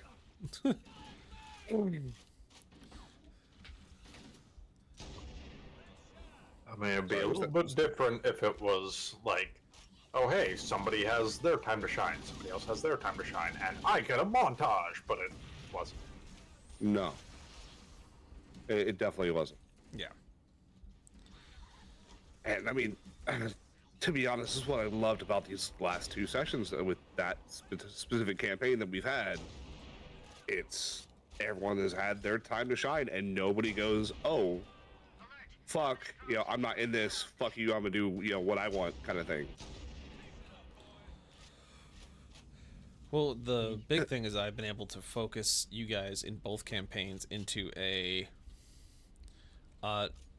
you guys are gonna have to work together if you want to not die. So get to it. You know, just fucking Yeah, instead of like running up to like the biggest boss we've ever faced, trying to fucking hit him, fucking up, dying, and then bitching at us because you're dying. Hey. Sorry, that happened a couple of times. That happens in like a lot of games, but yeah, it's when it becomes like habit, it's like, okay. That's what it was definitely becoming if it wasn't there already. Man. I mean, unless I'm wrong, Righteous could probably tell better. So I was switching to mobile to make some coffee, and I missed like 30 seconds of the combo. No, I was talking about how, you know, with the campaigns now, we need to work together to not die. Yeah. And I was like, yeah, that's how it should be. Instead of like running up to the biggest boss we've ever faced, you know, getting destroyed and then bitching at us because you're dying and we can't do anything about it. Or running up and getting eaten by it, and then being like, uh-oh, and everyone else panicking because now they have to fucking figure out how to, you know. Oh, yeah. That too. Yeah. Or the fact that there was like a very, very valid plan that was made about trying to lure it into some kind of pitfall and then setting it on fire or something, and I'm gonna charge it. Okay, never mind. I just feel like an idiot who wasted 20 minutes of everybody's time making this plan for no fucking reason. Yeah, there was another thing that kind of irked me that I didn't actually bitch to anybody about. So, or maybe I did. I think I did talk to you about it, Rexus. The Halloween episode when it was a doll. The doll was running around or whatever. Oh. And I shot it with my 50 cal. And he was just like, oh my god, talk about fucking overkill, blah, blah, blah. I'm like, okay. I'm not the one that tried to break a music box with a fucking great axe, alright?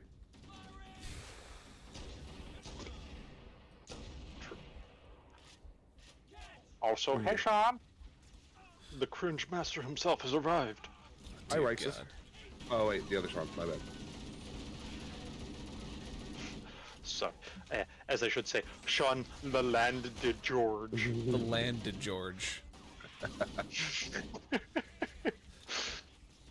Like, I've seen some confusing names, but like, Sean's pretty easy to like square off. Yeah, it just, I had to say that because he told me about the time that somebody read it as that, and I was like, really? Yeah, so the story of that is that I spoke to Bricky, who I'm sure you're all partly Yes. familiar with straight delivery, and he pronounced my name as Sean de la Landa de George, and I just like. I had whiplash because I wasn't even the only one in chat that noticed he mispronounced it. Like, you look at the chat after he said it, and someone's like, I don't think that's how his name is said. Like, it's just like... But he was in the middle of a Titanfall game and clearly wasn't concentrating. And he just the brain was going completely burp. fucked it up. Like... Amazing. It was one of the... Like, I have been called some strange things in my time, but that takes the cake. Because I don't even think he meant to. Like, I've had people mispronounce my name on purpose before, and I'm fine with that, because, like, it's funny. But, like, he didn't even do it on purpose. Like, his brain was just 20 miles away somewhere in the wastes, fighting for his fucking brain was life. wall riding. Yeah. Yeah, his brain was wall riding, you know, like... He was out there fighting for his damn life, and you come in there with your funny-ass name. Yeah. How dare you? When the brain go brr, the mouth go moo. Damn, Burn, I'm feeling a lot of victim blaming from you right now. You shut your mouth. In the words of you, that's a bit cringe, isn't it, bruv? That's a bit cringe, isn't it, bruv? Yeah. Oh dear. Yeah. Jesus Christ. I will never unhear Sean Dollyland George now. Just let you know. Sean Dollyland you're George. affiliated with fucking Dolly Parton as of this moment. I mean, it's not the worst thing. She's pretty Could it cool. be someone better? I mean, she's listen, she's one of the best Americans. Like her, Betty White. You did not just put Dolly Parton in the same category as Betty White. Like, What category would you put them in then? Because they're both fucking legends. No. Betty White has her own fucking category all the way at the top, all right, buddy? I was doing a very generalized table of contents for those listening. I wasn't going to go into specific categories of the category winner of Betty White goes to Betty White, which is kind of a fucking dumb thing to just reiterate. Can I be, like, at least the tier of, like, Amy Winehouse? Like, can I get that? Because at least she died near my age. Like, that's close enough. You want to go to rehab, or be told to go to rehab, and you should have gone. What do you think my bedroom is? The excuse. Yeah, The excuse. The excuse. Listen, there is a reason that I do not leave my bedroom. It's because if I do, the asylum guards will get me. The asylum. They will put me back in the shirt. You know. They'll put me back in the jacket. Bro, those Hug Me jackets are awesome. I legitimately had a fucking friend who asked to stay at my house for a while, and I was like, yeah, sure. Oh, fuck. And then one day, listen, did you guys just watch me stack those hunters? No, I don't care anymore what you were just fucking saying. I just one-shot them both. Yeah, I just stack those motherfuckers. This is what happens when you play on fucking anything but Legendary. No, listen, Jesus. with a sniper in the back, it is one shot even on Legendary. No, it is not. Yeah, the fuck it is. As long as you hit the weak point. You have to hit the very specific weak point in the back. Yeah, I know where the weak point is, and I've hit it, and they still keep fucking shooting at me. That sounds like a Krill issue. The shrimple is that. That sounds like this game is fucking 20 years old and has issues. I mean, that is also fair and true. Wait. You're telling me the game is like me, 20 years old and has issues? Sick! Join the club. Someone get me a Halo jacket. A Halo jacket. Someone give me a hoodie with the Halo emblem on it and just say twinsies. Yeah. Someone drop me into the middle of Mombasa, you know? Just fucking yeet me in there, champ. Just throw me. Get me in there. Yeah, I don't know if I've got the franchise chops like Halo does, but I'm sure as fuck over 20 years old and fucked up. Oh man, I really wish I could just take this Wraith and just nuke the ship from the inside out. That'd be a terrible tragedy. No, the worst thing about what Sean is saying is I want to laugh, but the more I want to laugh, the more I realize it's true, and it makes me sad. Yeah. True, just for me or for all of us? Yes. No, specifically you. I mean, listen, I ain't gonna argue. He's the one that said. I was just agreeing with him, Rices. What do you mean, Dan? This man's speaking facts. Like, Rex is over here just being like, "Damn," and it's like, "Nah, bro. I'm agreeing with what he said. He said the words." he said he dum-dum. I'm just agreeing he dum-dum. Fuck. Where's my shotgun to defeat these sword nerds? I need my strength build to beat these dex nerds. But you need that shiny snipes, huh? Yeah, I don't know if you can ever argue that fucking Fuck's the other one? God damn it. Elites are fucking dex nerds. I'm not sure you could ever argue. The sword ones are. He's kind of got you there. No, he's got you there. Man. They're totally stealth. Just saying. Yeah. I mean, listen, they're not bards. That's all that matters. If they were bards, they'd be cringe. They're not? They're not cringe already? No, elites are fucking badass. I mean, the fact that there is like a canon slur for them is kind of weird, but I mean, listen, really? yeah, no. Yeah, split lips is. It's yeah, said in split lip is the, like a the second canon one. slur. Yeah. What? Yeah, Yeah. it's said in the second game No, when you I- exit the I armory. hear it now. Yeah. I hear it now. It's But I never thought about that. the old Southern guy who was the armorer who got like fucking 3 lines in the whole game. Yes. Between the campaign intro and then his infamous line of "Get out of my armory, split lip!" as you just hear a shotgun blast and then death. It's one of 2 only sci-fi franchises I know where the enemies of the franchise are given like slurs. The other is Star Wars because Yeah. droids are literally referred to as clankers as like a slur against droids, and I'm just like kind of based, but also wow. Like, And it's like I think there's also fuck, I did not see that sword guide till the last second. There's also ones for the clones from the droids as well. It's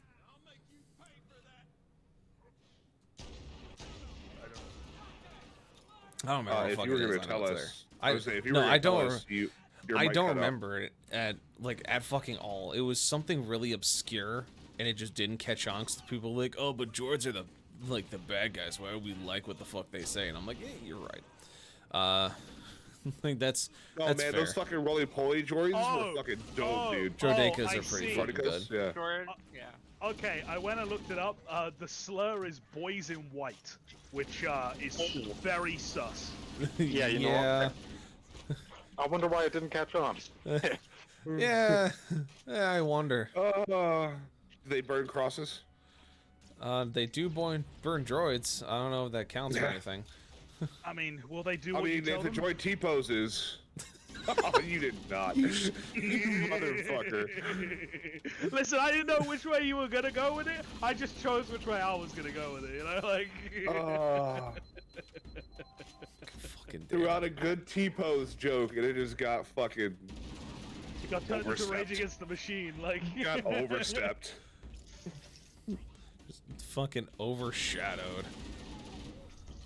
You hate to see it. That's probably the phrase I was looking for. I'm exhausted though, so I don't fucking care. Listen, you're excused, you know. Dude, drove 178 miles today, or 180 miles roughly, Jesus Christ. and 7 service calls. Yeah, I'm a bit tired. I don't even fucking drive, and I know that's bad.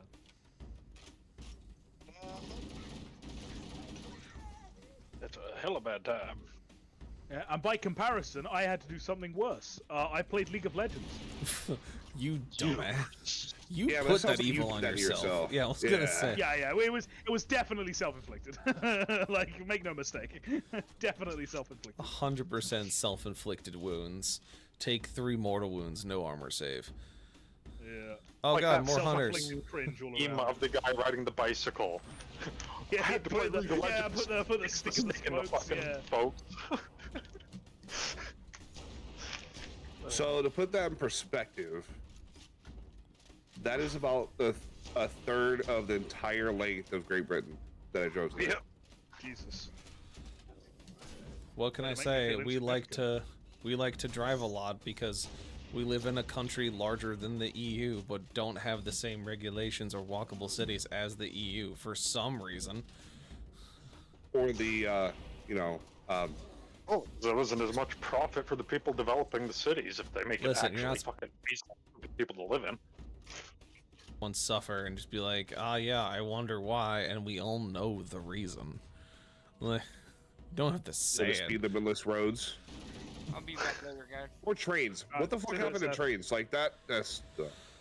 Sorry, go ahead. Yeah, I don't know he what was happened leaving. to trains. Oh, bye. See, trains in the UK, we got plenty of them. None of them fucking run on time, but we got them. They're there. Yeah, see, we don't. Oh no, we got Amtrak, but if you use it for commuting, you have run out of options.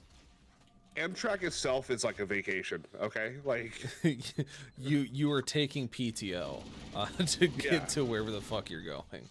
Yeah.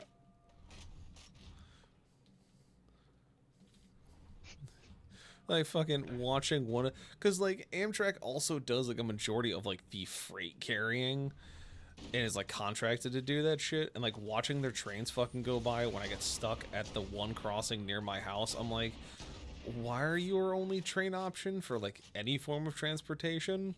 Because you had literally had four freight engines all attached to one another, pushing this 1.5 mile long fucking bit. And it's like, is there no one else? Did everyone call out sick? What the fuck is happening? Like, explain to me why. Like, I just don't understand why we don't try to implement trains like what Japan has. I mean, I could tell you, but you wouldn't like it. Go ahead. Yeah, I was gonna say. Capitalism is effectively the answer. Oil industry. Oil industry? Yeah, fair. Yeah. Well, I mean, you need that oil to fucking power generators for the electricity you said trains. Well, no, not necessarily. They don't use as much. They don't use as much, and monorails and high-speed rails using solar panels and natural gas are way more effective than like standard gas engines. And also, Magna rails are powered by the rails themselves, so you have those hooked to a solar farm that's using high-grade salt as a heat transfer unit for a steam turbine. Like, damn. Look, you're talking about using green energy to a country that shut down all of its fucking nuclear power plants. Shut the fuck up. We still got running nuke plants. What the fuck are you talking about? Dude, the one in fucking Miami has been shut down for fucking years, dude. Yeah, that was like we only have one on the two East active in Coast Virginia. I think Virginia is the next one. Yeah, we got Lake Anna that's still fucking pumping. Yeah, I think the one in Homestead, which is Miami, was providing power for like most of the southern East Coast. Yeah, I'm not surprised. Power has been proven time and time again to be one of the safest fucking forms of power. Not to mention, guess who did a big ol' fucking dissertation on that shit? Because of the fact that our new technologies for it are so terrifyingly efficient that it makes no sense not to do it. People are like, oh, but the Fukushima incident. I'm like, you mean the reactors in Japan that got hit by an earthquake and a tsunami and didn't explode? And you're complaining that it had a slight reactor leak? Well, and they still had multiple things that went wrong inside the plants themselves for that to fucking happen. Like, it wasn't just that happened. No, people fucked up, and that's why it fucking melted. Yeah, like for Chernobyl, it was shitty tech, shitty trained personnel, and then really dumb decision making, like across the fucking board. High schoolers running that plant. Yeah, like the equivalency of high schoolers running that plant in Chernobyl. Like, no. That was also Russia, who doesn't give a fuck about anything. So. Yeah, and so when they were like, oh, but Fukushima had issues, I was like, yeah. On a scale of 1 to 10, it was like a 2 on the I would panic list. Like, yeah, they had to have two of the most devastating fucking national disasters to happen at the same fucking time. And not only that, wasn't the fucking earthquake like a magnitude 8 or something? Both, no, it was Mag 9. It was both of those things were fucking record-breaking natural disasters to hit back to fucking back.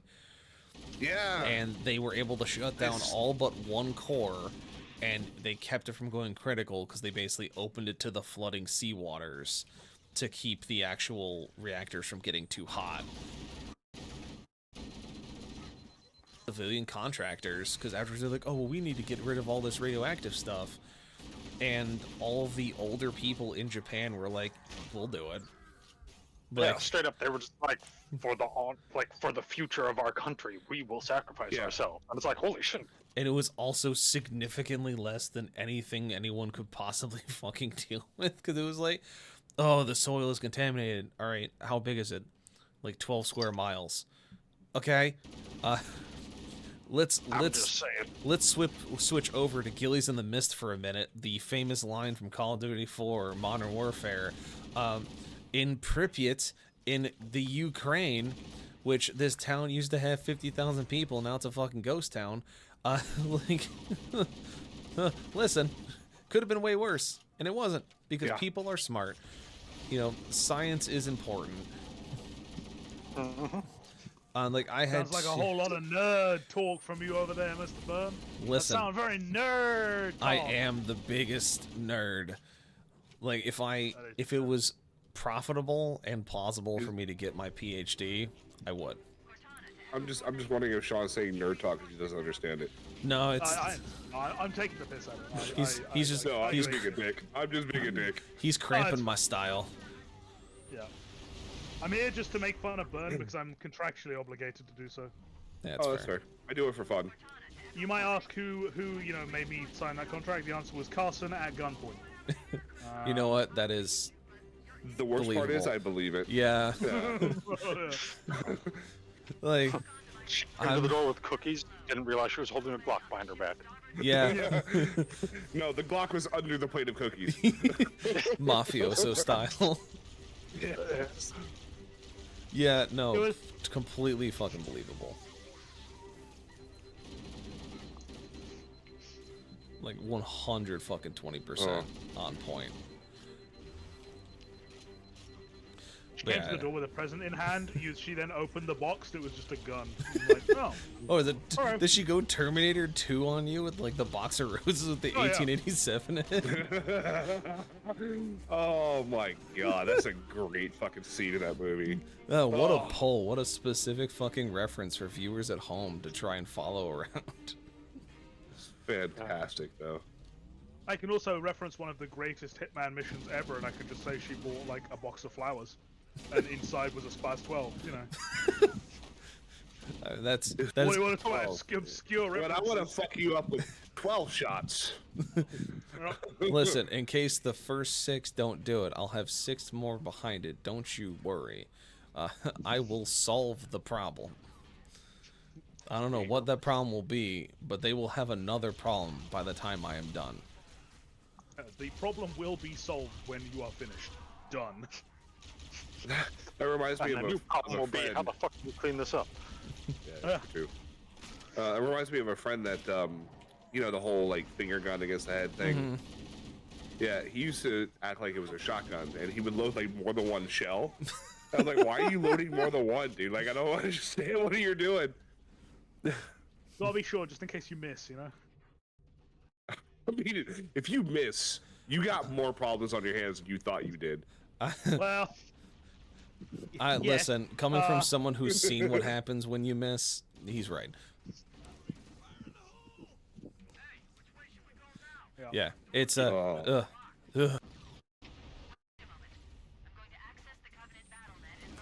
Come down here and fight me, you blue bastards. I feel like I'm fighting fucking Ultramarines. Stop hiding in your fucking positions and come down and fight me.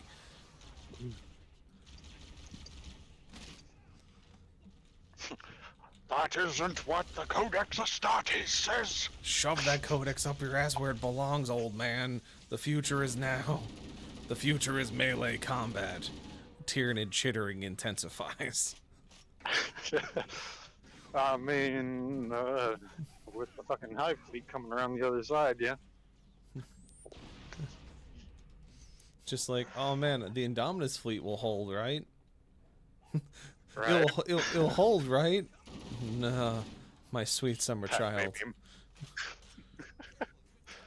You've been fighting a scout fleet. Bwah. Bwah. Dun, dun, dun, dun. Dun dun. We may have hinted at it when we called it High Fleet Kraken, as in it's a single tendril. Yeah. But the thing is like the fucking Tyranids didn't even name themselves. It was fucking Guilliman. It's fucking Rowboat. Rowboat fucking named them. Like, I also enjoy robots. Rowboat Gullible. The biggest blueberry this face of the side. I have one of him painted, and I have another one of him sitting around that I need to paint. Mm. I have painted 3 Guillimans, and I have a 4th. 3 sons of Guilliman, or like Guilliman? No, Guilliman? no, 3 actual models of Guilliman. Yeah. Why? So the first one I painted there was really good, but I felt like it could be better. But I wanted to do one that was unhelmeted because the first one was helmeted. Then I got another one, but I did the armor differently, and I didn't like it very much. And it turned out too dark. Then I got a third one. I don't remember why I got the third one, but I had a third one, and the third one I still have, and it came out pretty well. A little bit too dark. Oh no, this is the too dark one. I lied. Sorry, I only had 3. More hunters. Wonderful. I've killed 8 of you already. Go away. I had a subscription service that I was paying that sent me Warhammer every month, and they sent me a Guilliman. So I have a third. I got crunched. Sag. Not the crump. I got another... cornered punchied. Oh, you hate to see it. Hate to see it. You fucking blueberries. This is this one part of this mission I hate because it's all triggers based on the number of enemies left, and it's like, come down here and fight me, cocks. Ah. Balls. Ah.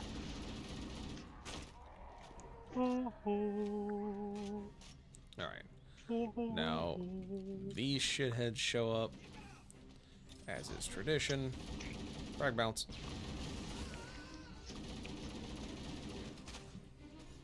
Woo! Thanks for knocking me away there, dickhead. Frag bounce. Frag bounce. Slap my shit harder, dickhead. Frag bounce.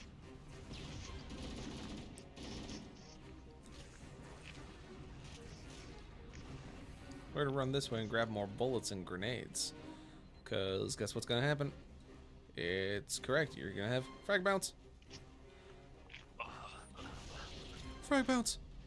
Oh man, I was a fucking menace. I think it was in Halo 3. I can't remember if it was Halo 3 or Halo 4 when I played the multiplayer for a bit. I was a fucking menace with frag grenades. I was an absolute asshole.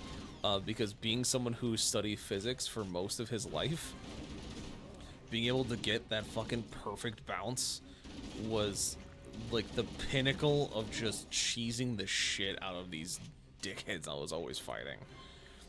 Just like, oh, he can't get us around that corner. I'd be like, you'd be surprised. Observe, hunk. I was the exact opposite. I was a menace with plasma grenades. I always liked baiting people with that, but I'd only bait people when they were around other members so they felt confident.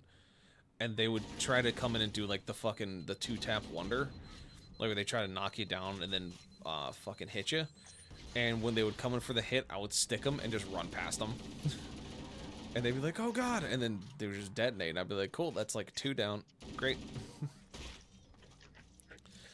Oh, one weapon I was definitely public enemy with it was the brute shot in Halo 3.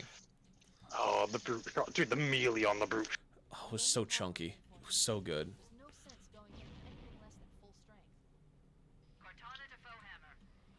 Right. If I'm remembering correctly, it was a one-hit kill if you hit them from behind, even through a shield. Yes.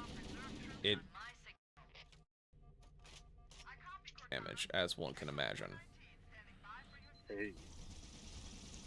Hi guys, I think that's all I got for the night. Alright, dude, go get some sleep. I'm like fucking dozing in my chair. Yeah. And it's dude. not comfy. Yeah. Go get yourself some sleep in a proper bed. Alright, definitely will. DM, don't you be changing days on me now. These campaigns are made for us.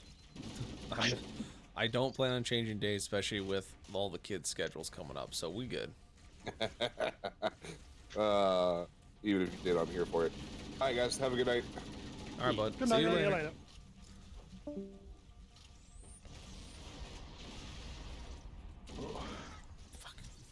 God, the little neither. Pip. Just I got pip in the crotch and exploded, and it was very saddening. You walked around the corner of that girl, it was like, pat, pat. Just the slightest tap in my scrot killed me instantly. Fucking needler fire. Fucking jackals. Oh, dear.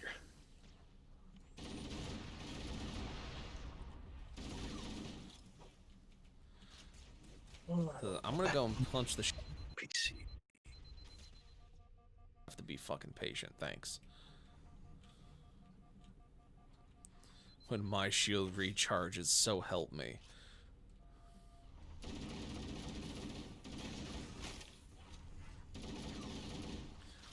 So I was sitting with Carson earlier, and I found something really dumb that I could do for a shit post. And it would be a Halo mashup shit post. And I find it funny. I don't know if other people would find it as funny, but I'm also on the verge of being like, I don't care if you find it funny, because she's been rewatching Game of Thrones, and it was the one scene where Jon Snow, not Jon Master Chief, is resurrected, and he has almost, looking back at it, a shot-for-shot similarity between the wake-up scene Jon goes through at the start of Halo 4. Like, it's like not completely shot-to-shot, but it's very much like the close-in, dark lights, it's all grayscale, it's very sad, and then you just hear, like, wake up, and then it's like, yeah! Intro. Title screen. That's funny. And so what I wanted to do... It wouldn't be the first time that frickin' R.R. Martin ripped his content from something else. Well, I think this was more of like the almost cinematology. That's not the word I wanted. The cinematography. Of being like, we want this to be a big finale at like the end of the episode. Because I think, if I remember correctly, it was like the season finale. If I remember correct. Or I can't remember if it was the season finale, season beginning. I don't fucking remember. But either potato. It was a big thing that they were like, it's a big thing. It means a lot. So they did kind of the same, very stereotypical superhero kind of dramatic zoom in, lens flare, blah. Yeah. But because where it was basically the like trailer for Halo 4, but Kit Harington is Jon Snow instead of Master Chief, where it would show like the flashbacks of the battles that he's gone on to, and then it would zoom in onto him being dead on the table, and you'd hear a disembodied voice of Cortana just go, "Wake up, John," and then he would wake up, and that would just be the shit post, with the traditional 6 piano notes leading up to the "Wake up, John." Da da da da da da ba, and then do do do do do, and then title card, and then that's it. Like, it was just like a really fucking dumb idea for a shit post. I was like, man, if I had the time and energy, this would be amazing. I have neither. Life's problems. Yes. Yes.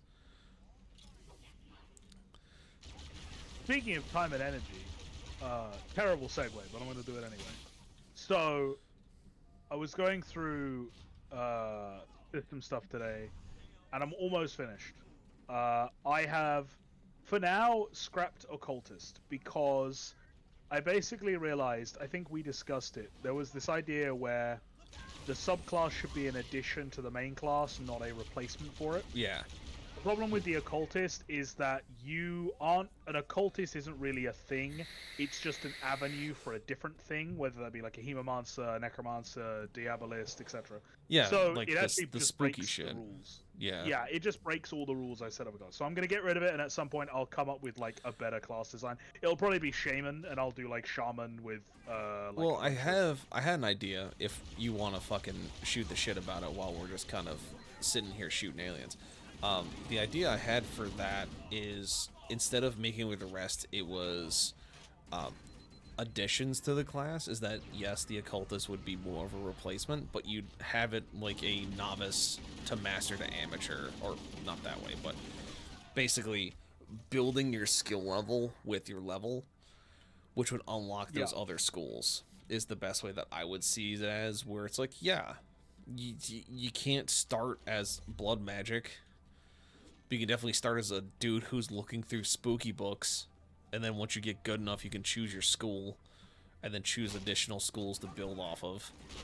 Yeah, that almost feels like a profession, right? It's almost akin to like almost the way you would like level like a blacksmith or an academic of that kind. Which is, I feel like how spellcasters, specifically wizards, or like very academic, intelligence-focused spellcasters should be regardless, because it is technically a quote-unquote fashion. Not fashion, Jesus Christ, profession. Yeah. I'm having the fucking Bricky moment. I'm trying not to get shot. My brain is going Bert. The one from Looney Tunes. Yep. That's all, folks. Yeah, I'm having my moment.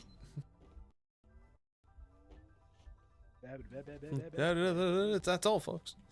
So my thought was actually very similar, but I wanted to make it into like the more and more I've been going through it, there have been a lot of class ideas that I've come up with that are just not full classes, and no matter what I do to them, they're not gonna be full classes, but they're also too big to be subclasses, right? So a good example is Bard, right?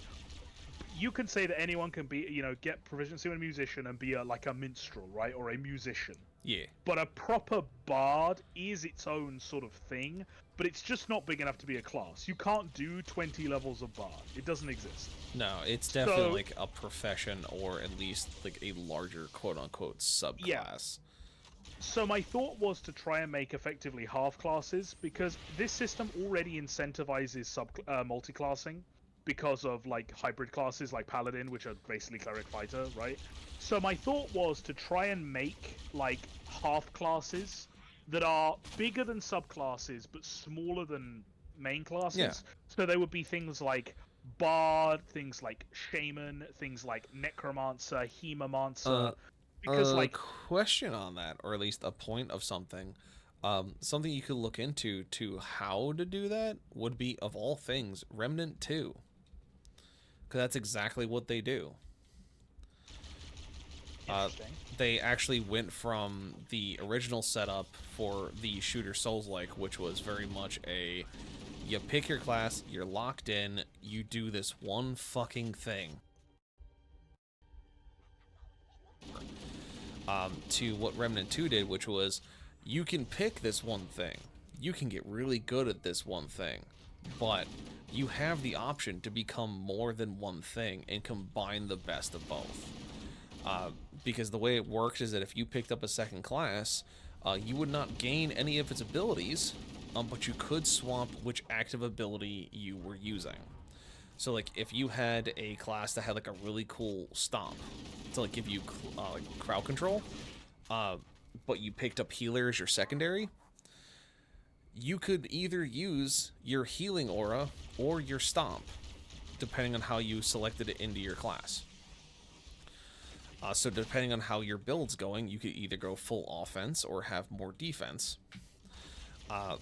But you would have the passive from your second full class, so to speak, your half class, and then you'd get your full benefits from the one you defaultly pick, and you could swap them at any time.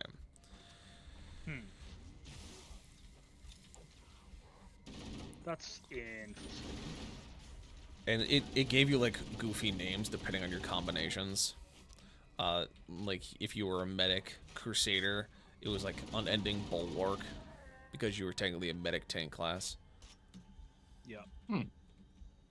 Yeah, another game that does that is Grim Dawn, which is the like steampunky ARPG, which is really good, by the way. If nobody's ever played it, thoroughly recommend. I think I have like 200 hours in that game. That seems like a pretty good idea. Although my worry with a lot of those kind of things, and this is still my worry with multi-classing, is feature bloat. Because the problem I found is that because we moved everything to level 1, because it's easier to just give you your core features at the beginning of the game, if you multi-class now, you end up with double the amount of starting features, which is a lot of features. It's a huge bloat. Why don't you make it that you pick the starting features of your main class, and you have your second class, your second half class as like your specialty?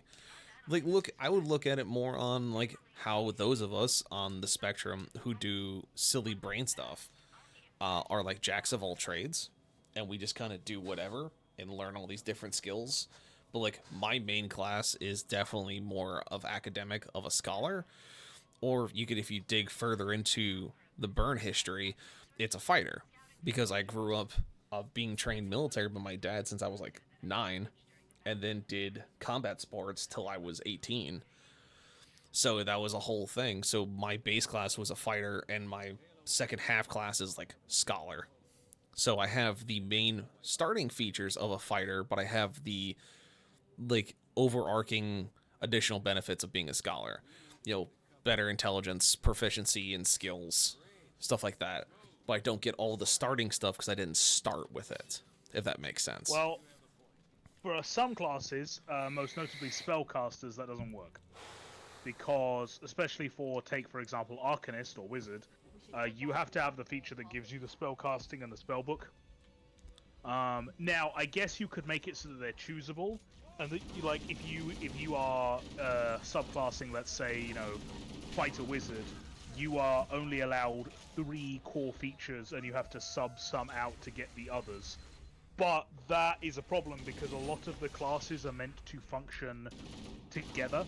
You know, a good one being like, you know, sorcerer for meta magic. Obviously, meta magic, you also need spellcasting for the meta magic, which means it's kind of weird. And it means that once again you have the problem where multi-classing is just straight up weaker than not, which I don't want. I want there to be a reasonable Well, then why don't you balance to it. make it for spellcasters is that they don't have that limitation as difficult as like what we could consider the martial classes.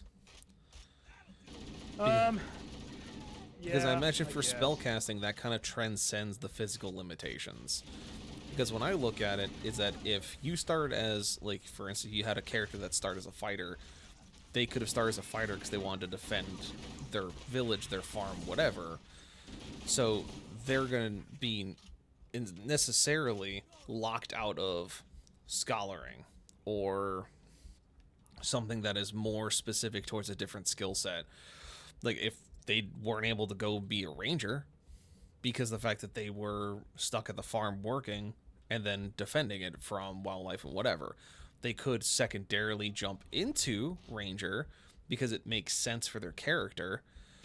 But like they would have the base skills for that. But like if all of a sudden he's like, I'm gonna go to wizard college, you can't just stop him from not getting his spellcasting shit because he's got to go to wizard school. He paid good money for that fucking thing. You know? True. Fucking Keish just got fucking annihilated by the goddamn sword elite. God fucking run, you piece of shit. Why, like, legitimately, he was just standing still. Fuck it. Anyway, I wonder if with like the starting abilities, I divide them up into like primary and secondary. So you would have like things like spellcasting and maneuvers are both primary, right? Because everyone gets them. You always get them with those classes, and they're very intelligent. And then you have secondaries, and then you get to choose a number of secondary. Yeah, I think that would be the best way to do it. So that way, it's like if you take wizard as your secondary class, you get only its primary functions. You do not get any of the fancy bonus shit because essentially you don't have the natural born expertise because you didn't start there. Yeah. Or if you do want the secondary ones, you have to give up ones from your previous one to the point where it's like you are now fully refocusing into. Well, you could also play that in the story too, right? Like, it's like if you want to be a wizard punchy guy, it's like you started as a fighter, in your story and you wound up being taken into a wizard monastery because, I don't know, story lore, trauma lore, and they gave you the book and they taught you stuff, so you don't have all the proficiencies that a fighter would have because you didn't go through the full life quest of it, essentially. Yeah. But you kind of went halvesies in both because of the fact that you were a fighter, but then you went to wizard college because it was your home. That's all you had. Yeah. I think that would honestly be the best, like, give and pull, because you're gonna keep away feature bloat. You're gonna be able to let people mend classes together in a sense that it works for what their character is going to build. Because if you just do it standardly of, I'm going to make a monk fighter. All right, cool. You're going to be like every other monk fighter I've literally ever seen, because you're just going to get the same shit for both. But if you force it to be you have to pick and choose your secondaries. You get both primaries. You have to pick and choose, or you pick one or the other depending on how you do it. It means that you can kind of wiggle yourself into one focus or the other. Yeah. And then I think the way you work that into the half classes is with the half classes, you don't give them as many primary features to the point where, like, let's say your average class has 3 and you make your half classes have 2, it means that you don't have to deal with as much pick and choice because you like, it's a smaller class and it's more of like a secondary thing rather than your primary thing, and it's not going to like replace all your training. Yeah, like it's an addition to your skill set. It's not a replacement. Yeah, that makes a lot of sense. Actually. I quite like that. So that means I need to go through all of the classes and just divide up primary and secondary. Well, in fact, I think actually I'll make it even better. I'll go primary, secondary, tertiary, and because all of the main classes have 3 level 1 abilities. The primary will always be maneuvers or spellcasting. Yeah. Your secondary will always be the accompanying ability. So for like sorcerers, that's meta magic. For wizards, it's like spell infusions. And then your tertiary is the third ability, which can be swapped out and is generally like okay. So like for rogues, that's like thieves' cant and understanding of like rogue science and stuff.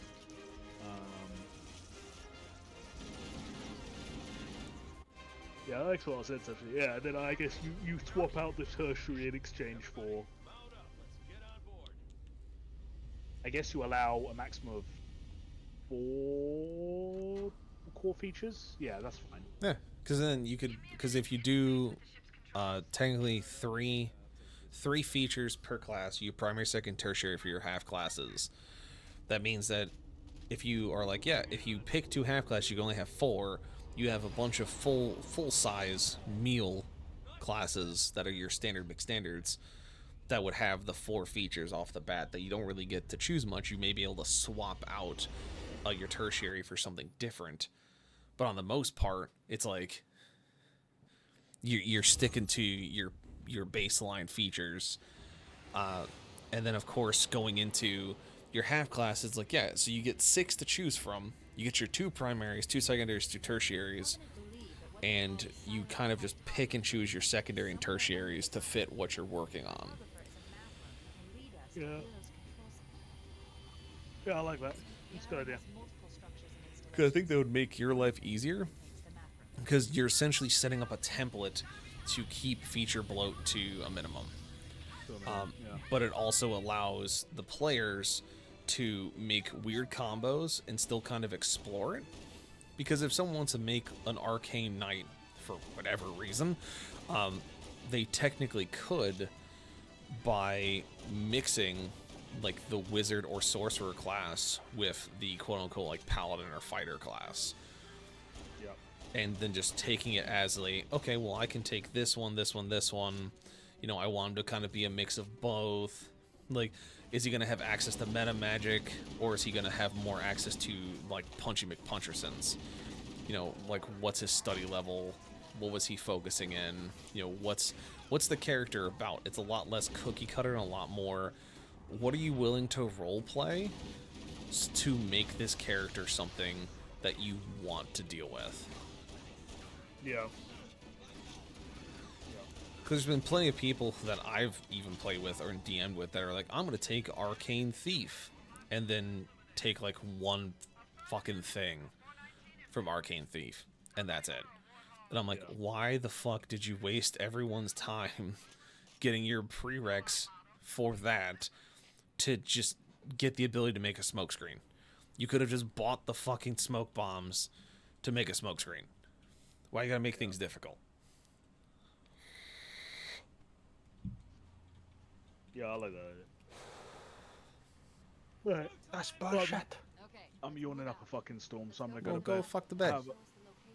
I'm not gonna fuck the bed. That's terrible. Why would I do that? We're in a perfectly good bed. Fair. Hey, all right. I mean, I'm not gonna fucking sit here and argue with it. Like shit, fine. Like what? All right, gentlemen. I bid you farewell. Have a lovely evening. I'll speak to you later. Yeah, you too, bud. No, Sean. Very good. I was glad I remembered the fucking Remnant 2 thing, because that's super useful when looking at like class builds and stuff. Listen here, you bastard, I'm gonna run you the fuck over. Roadkill. You.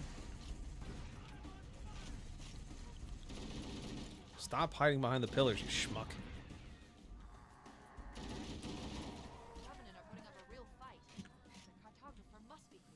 He doesn't wanna.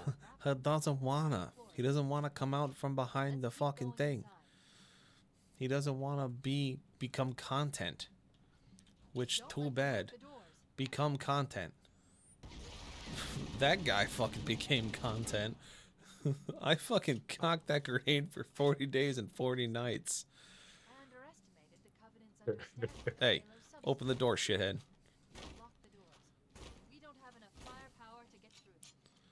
Listen, I see your dumbass in there. What the fuck? Are you seeing this shit?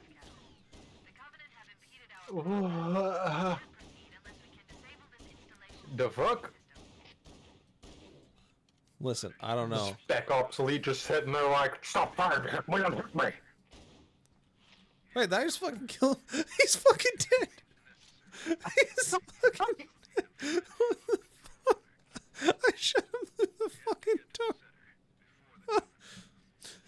I was like, oh, I wonder if this is gonna work if I just pace my shots better so it just hits him easier. It just... I killed the Spec Ops commander by accident. Yeah. That was a thing. Anyway. For fuck's sakes. Anywho. We need to go find security override. And Chief did not just shoot an elite through a door. That's not how physics works. Do not try it at home. Etc. Etc. Do not worry about it. Pass go, collect $200, go about your day, don't talk to me. You know, easy shit.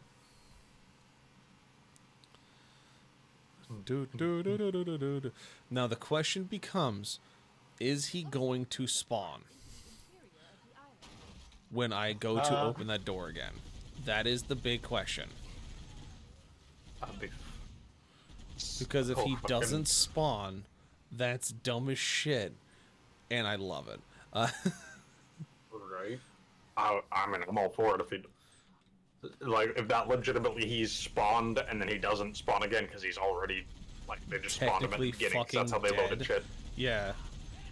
So if he's already dead and he doesn't spawn, I don't have to fight him. I'm gonna be very fucking thrilled because that's stupid. That should not work. But here we are. Dude.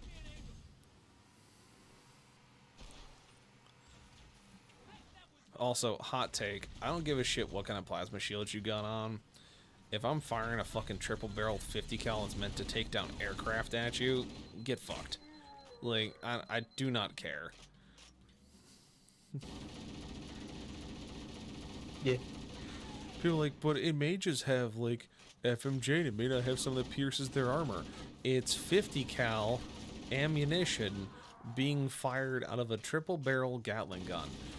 Shut the fuck up. Like, I need the shut emote to post like Russian Badger does, to be like, shut, no, your blasphemy can discontinue. M2 Browning, fucking John Browning is rolling over in his fucking grave, knowing his great grandson's design isn't killing aliens fast enough.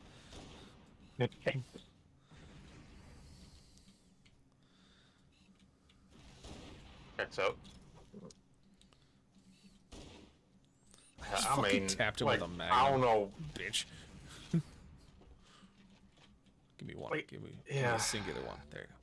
The amount of freaking physical force behind just the sheer mass of 50 cal rounds going out is, it's like, having to physically explain it to my brother, which my brother being a weapons machinist or learning to be one, and being someone who like knows a good bit about weapons, like trying to give him the physical numbers of the difference between like my 30-aught that I use for hunting and like a 50 BMG is astronomical levels of difference.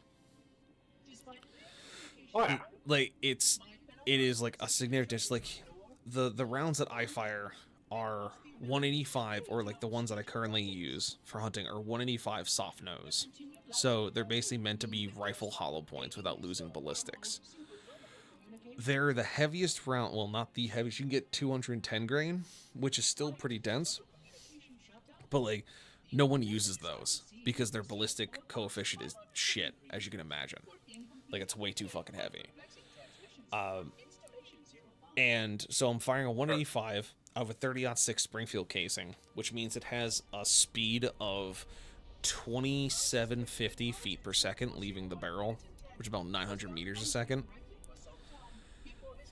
So it's like, it's already going really fucking fast, it's really fucking heavy, and it's relatively accurate up to 300 meters. So like, it has a lot of kinetic potential. Like, I hit a target we set up that had level 4 plates in it just to test, and it knocked the mannequin over and broke the wooden post it was on. Like, it was one of those things of, did it penetrate? No. Would it break your fucking ribcage? Yes. Like 120%. Yep. But then, like, showing him the math for a 50 cal, which, if I'm remembering correctly, what the U.S. standard is for it, I think it's a 2. Can't remember. If it's a. I think it's a 400 grain. That's like double the fucking. I have one on my fucking shelf. I'll, here, hold on, because it's gonna bug me if we don't do this. Hang on. Hang on. Hang on. Hang on. Hang on.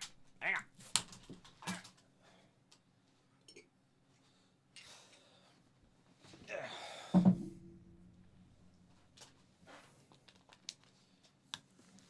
So I have duds that I got from my uncle years ago. And when I mean years, I mean like at least a decade and a half. Because he had a bunch of duds from the firing range from Afghanistan. So we'll start with the first dud. 30-06, right? 30 caliber, long casing, big chungus, right? 50 BMG. Same thing fired out of that triple barrel Gatling. There is a difference. And then to really go the step next forward, the Bradley APC? The U.S. Army Bradley APC has like the big Bushmaster cannon on it. With the top mounted like turret on it. Yeah. This is what it fires. But that's an autocannon. Yeah. Yeah. Bradleys have autocannons on them. This isn't a 25 mil. This is a 20 mil. This was actually pulled out of a F-16, I think, or was a retrofitted F-16 round, or it could have been out of a Sea Whiz. No, it was out of a Sea Whiz. But yeah, so this is a 20 mil, which compared to your 50, compared to your 30. So like this is what essentially the M4 assault rifle's firing, but with a smaller casing. The casing probably ends about here because it's an assault rifle round. So it's a little bit smaller, still hits really hard. Then the sniper rifle and the gun on the back of the Warhog use the same round, which is this motherfucker. And so, yeah, it's teaching him the actual physical coefficients and the actual math behind it, and then showing him the physical representation of it, puts it in such a wild fucking perspective of Nani the fuck.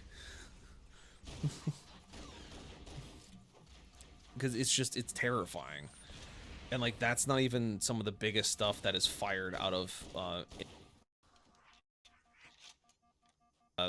there's the Bushmaster on the APC on the Bradley that shoots 25s. There's the Striker autocannon which shoots 30s. But that's a different potato all in total. There's the 105s, but those are howitzers. There's like a bunch of them, but it's like just like nah.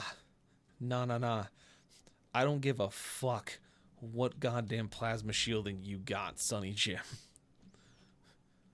John Browning did not give his life and give us the godsend M2 Browning for you to fucking get pitter-pattered with your plasma shielding. Nah.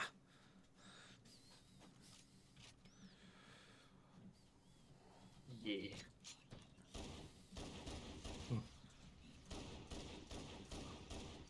But then again, I sincerely doubt any of the game devs actually had any ballistic knowledge. I mean, they went off what they imagined the Halo ballistics was going to be, which they also went off more of the like Doom and Quake knowledge, which was you need a good sidearm that is like punches really hard and is readily available. You need like a reliable assault rifle, and then you start adding in the quote-unquote enemy variants of it, and then you just kind of keep building your arsenal that way. So like I'm not sitting here faulting Halo 1 for not having fucking ballistic coefficients, because that is way above their pay grade for what they were doing at that time. It's more of just funny to me of where people be like, oh, elite plasma shielding could definitely take that. No. How would you know?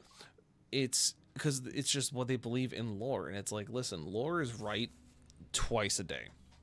Like, it is not a Bible to look through and justify. Oh, more fucking hunters. Again, with the hunters. This is like 12. I have fought 12 of them now. I did not remember this many hunters. I did not order this many hunters on my menu when I started the game today. I did not say, game, give me extra hunters with a side of spicy loaves. Thank you. Dude. Give me a fucking shot, you piece of shit. There you go. But like, also explaining to my brother that the reason the Halo 1 Magnum is I love the lore of this model, because it is so fucking dumb. It makes no goddamn sense. So, like, when you pull out the assault rifle, you hit that little square. That's your safety, which is a really cool feature that they've had for years, which I think is really neat. When you pull out the Magnum, you see that little fucking weird shape thing on the end there? Like the bulbous thing, the fin on the end of the pistol. Yeah. That's a fucking laser pointer. It's what you look through your HUD. It's this thing. Oh. It's an internalized rangefinder in scope for the pistol to be hooked into Mjolnir weapon systems. Like anyone who has like a neural bridge, essentially. Nice. But otherwise, it has like the handguard and that thing as like standard issue. But this shoots 50 caliber pistol rounds that are essentially the UNSC version of mass reactive. All right, let's see if he spawns. Oh, bitch. God dang it, Bobby.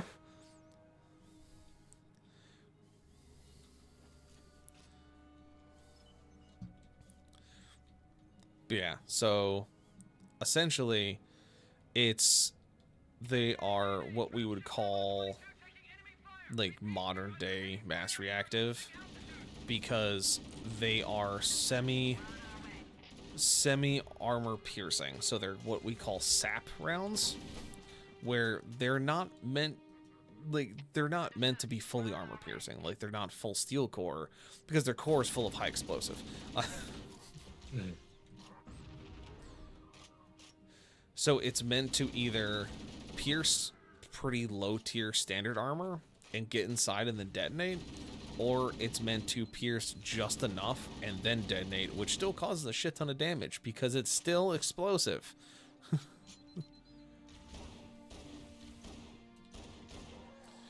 Which is why this Magnum is terrifying.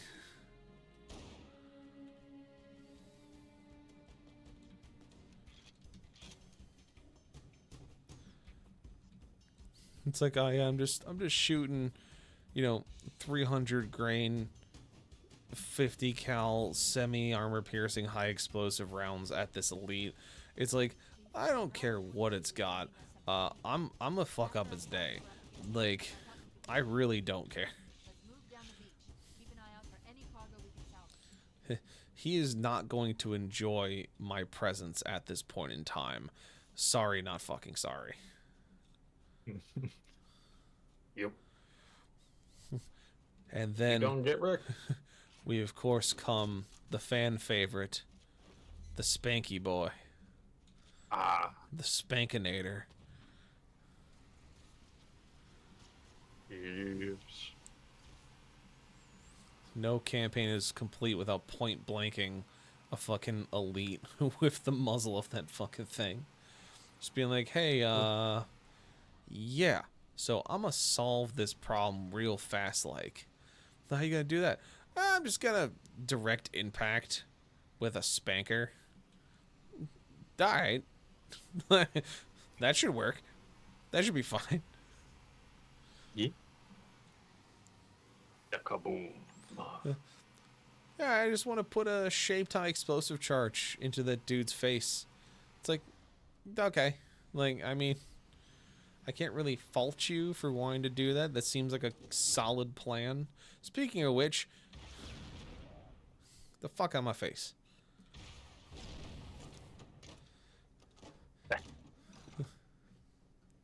Just, look, we're hunters and we're scary. I have the American defense budget behind me, motherfucker. Yep.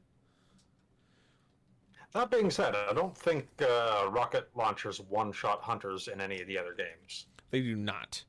Halo 1 was definitely min-max bullshit. Oh no, he's still fucking dead. Because, like, he wasn't out here. Because you usually fight him out in this room.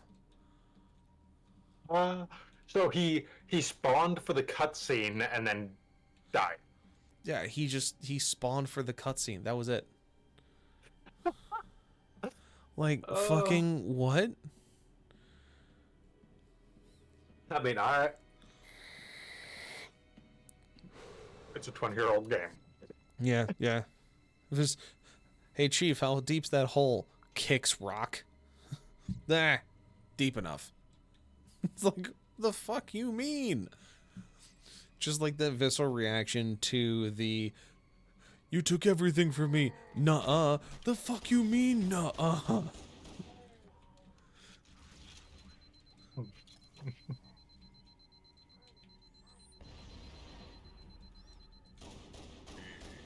I think my favorite version of that meme was from a Lythero stream where it was him voicing Vegeta and someone else voicing Frieza, And he was like, "You took everything from me, Frieza." And Frieza started with the "I don't even know you" and went to the "Nuh-uh." And he just went, "The fuck you mean, nuh-uh?" It's like, I can just imagine Frieza just like telling Offer G to be like, "Nuh-uh, I didn't do that. Nuh-uh, no, no." You Different... must have me fuse with someone else because of your puny monkey brain. Who you calling monkey?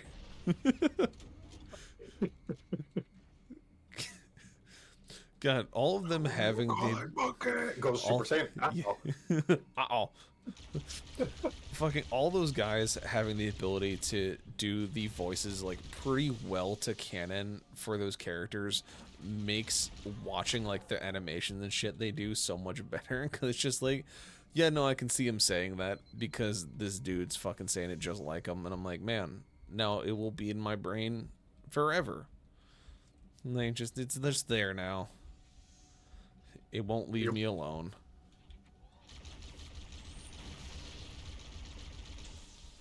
Quick, run over here. Grab an assault rifle. Oh, a pistol. Better. Shoot that jackal.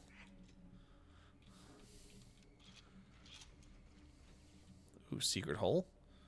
No, not secret hole. Sad. I thought it was secret hole. Just passage. Ah! Fuck. Knew there's hunters there, but I was being cornered by jackals. And I was like, I don't want that. I do not want. Negative want. Yeah. Do I have frags? I do. This would be better to deal with these jackals. And a Yeetus. And get yeet upon.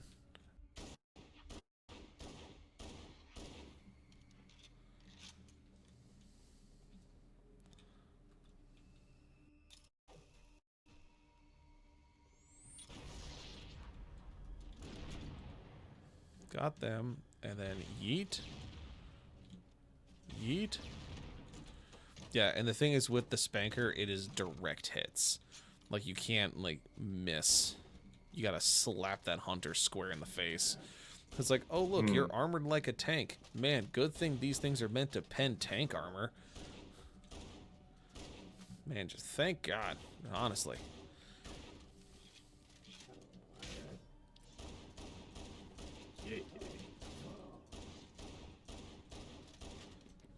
God, I was getting all the fucking weak point hits, and now this guy's just throwing me around like a fucking ragdoll.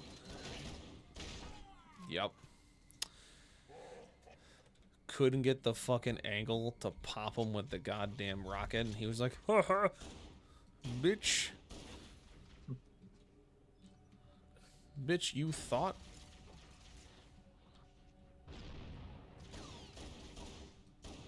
Oh.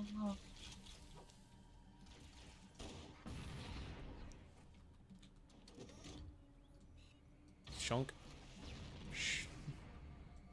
Shunk.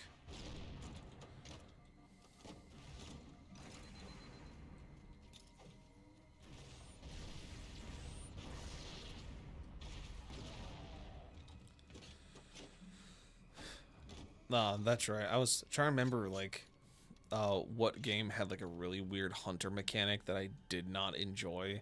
And it was actually Halo Infinite. Where... Oh, the one I haven't played. Yeah. Because it's more of an RPG setup in the Halo universe. They have a lot of RPG, like, mechanics in it. I heard it was open world. Yes. It's, you can basically, like, you have zones that have the missions in it, and you just kind of go to them as you see fit, which is kind of cool, kind of neat. Let you unlock things and kind of explore and do weird shit. Because it's, the story makes sense why it is that way and why it's not linear. It's not just like, oh, we're gonna throw you an open world because fuck you. It's like, no, they're right. Like, it's the fucking Kronk meme of like, no, let's hear him out. Like, he's right. But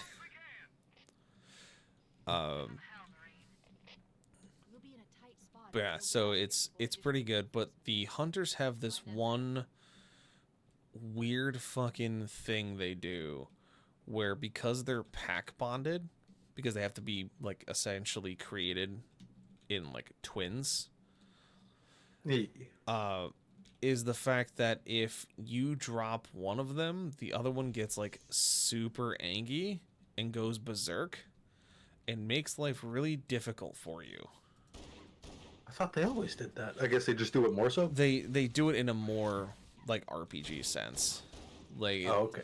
Before it was like, yes, he got angry and yes, he want to punch you.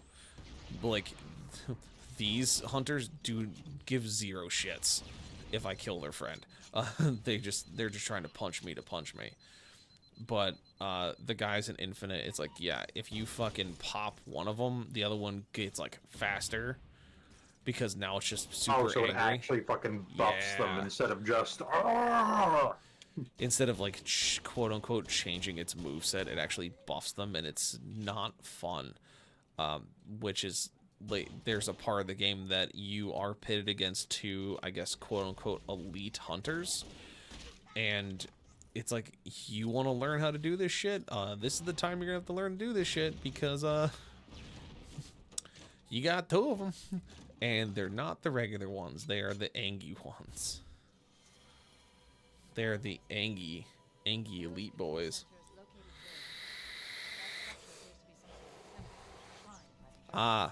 The library, my favorite level, where when I was 9, the game went from being a really cool retro shooter I was playing at a buddy's house to a fucking horror game in an instant.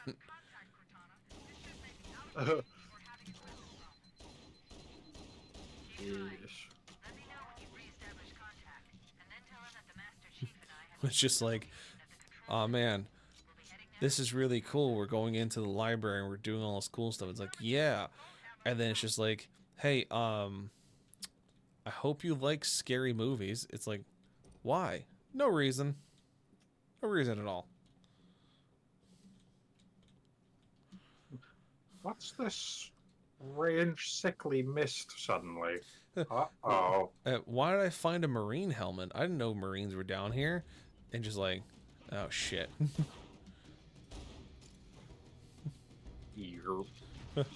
Uh-oh, I'm in danger.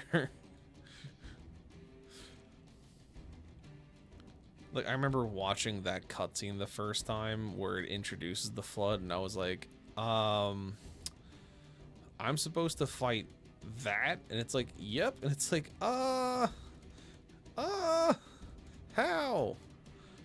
How do I do that? It's like, you'll figure it out. What do you mean? What do you mean I'll figure it out? And then it became like a main antagonist for the next 2 games because they're very scary. Yeah.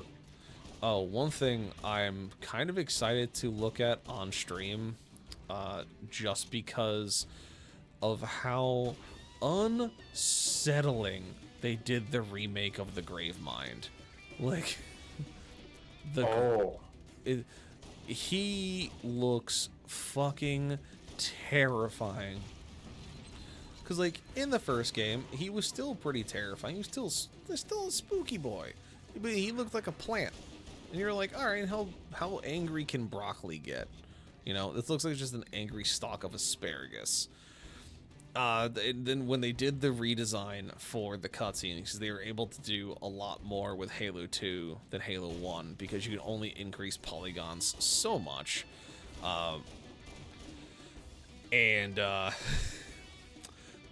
Boy, is he unsettling. It's definitely not a great time when I revisited what those cutscenes look like and was like, oh,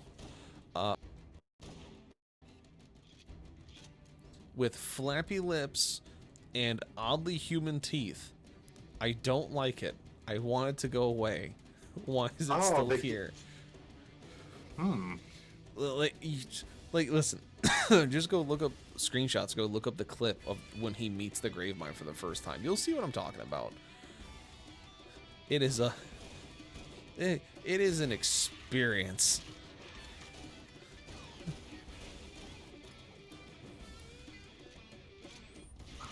Gravemind Halo 2 Remastered. Like, just a look at that fucking nightmare. Jesus fucking face. Right? Like, I'm all for like remodeling assets to make them look way better or way more unhinged, but they went above and beyond. I was like, did they get fucking Guillermo to come redesign this motherfucker? Is Del Toro here? Is he hiding somewhere? Like, this smells like Del Toro.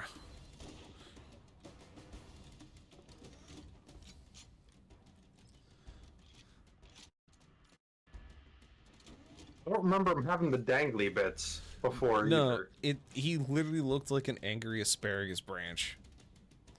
Like, he had, like, I guess what you'd call like the mouth flaps, but he literally looked like a Brussels sprout. Like, he did not have the exaggeration that is now what we see. That is definitely all new stuff they added, which makes it all more terrifying. Because, like, it was... Because before it was like, oh yeah, it's the grave mine, and you're like, you're not really understanding, like, why a grave mine on the ring is a bad thing. Because you don't know. Like, you as a player don't fucking know. And then, like, seeing it the first time, you're like, oh god, no, he spawned. Oh, he definitely fucking spawned. Nope, get away from me. Fuck. He spawned. But apparently he spawns when you go back. Not when you enter, for some reason. Probably because, if I remember correctly, you actually fight him at the end, not in the beginning. But regardless. But yeah, I think they just made him and the Flood way more unsettling because that's how they're supposed to feel. It's not supposed to be like, oh, you're fighting Plague Monster. It's like, no, you're fighting the Plague Monster. Which, credit where credit's due, they did it. I don't like it. I don't want to look at it.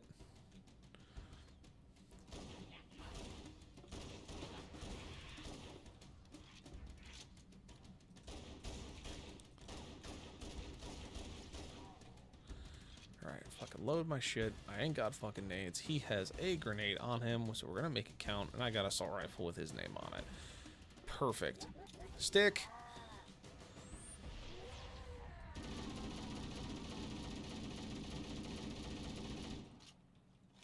Fixed the problem. Yeah, so we can mark that down for anyone watching this in the future. You can kill him. It gives you nothing because he spawns when you leave the dungeon anyways. So, don't waste your time.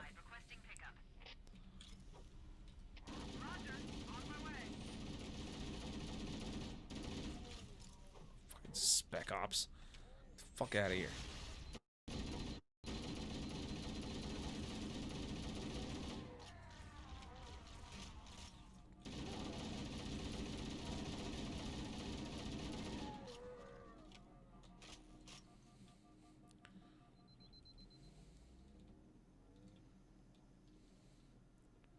Foehammer, get me the fuck out of here.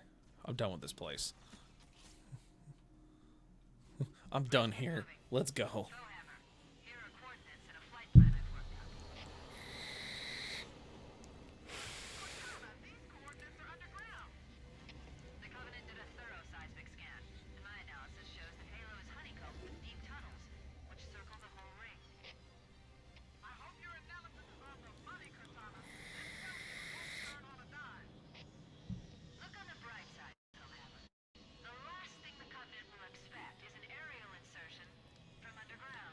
If they literally read anything about human military tactics and what we've done in the past, they would definitely, most interestingly, expect an aerial insertion from underground. You don't think we've gone little bird helicopters through a fucking tunnel before? And, like, dropped off a ranger team behind enemy lines? Motherfucker. We've done that shit. The French have done that shit. Like, come on.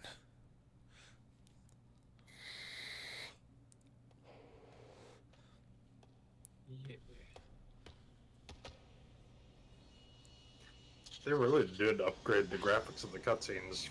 Like, holy shit. Well, I think it's because, like, I noticed that the game file size was way bigger. Like, for the remaster for CE, it went from, like, I think I don't know how much data was actually on the original CD, but I think it went up like a good But I bit. know it wasn't 8 gigabytes. It was not. I think it was like maybe 1, if that. I know, I don't even think it was that much, because I think CDs back then did not carry that much. But regardless, they did a lot of pre-rendering, a lot of compression. But like for these pre-rendered scenes, they have for like the new stuff is just like insane. The amount they can do, because like even I've been learning how people do pre-rendering. Like I think you know about the guy Thor, the pirate software guy. I'm not sure if we've talked about him. I don't think so. He's a pretty interesting fellow that I watch shorts of when I can, because he's a very interesting dude. He used to work for Microsoft. He actually worked in the World of Warcraft department as a coder. So like he knows like the ins and outs of stuff, and like listen to him talk about stuff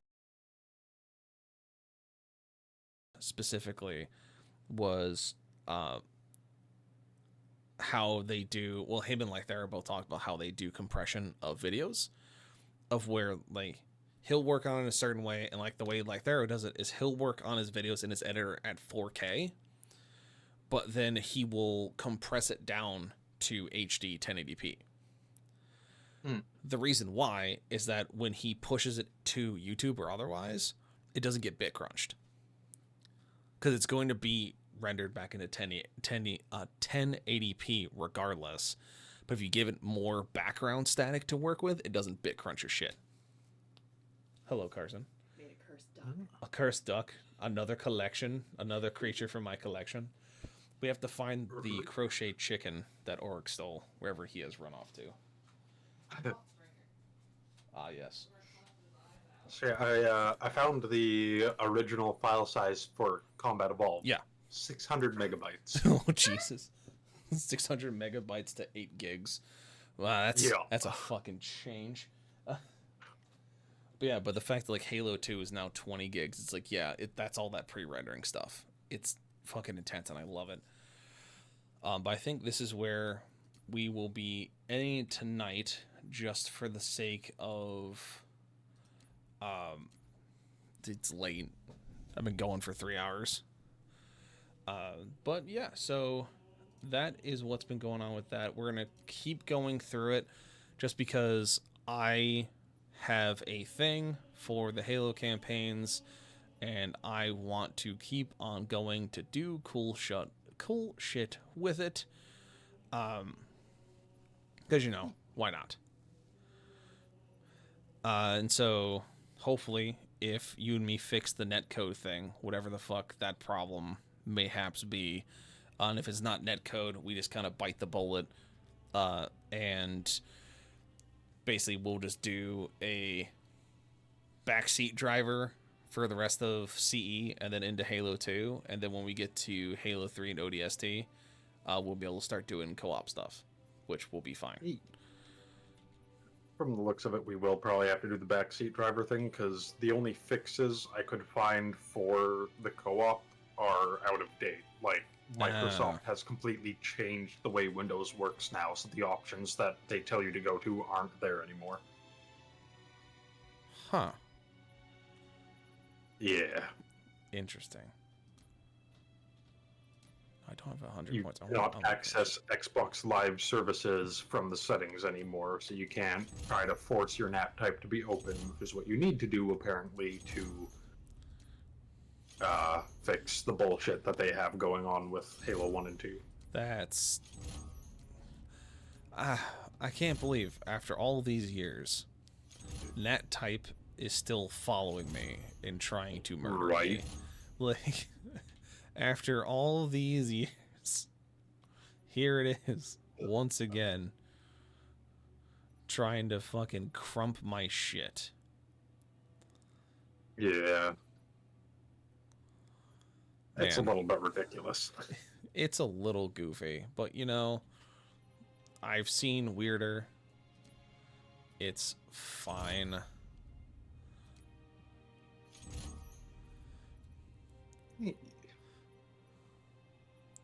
And right now, just looking at all the cool things I can unlock.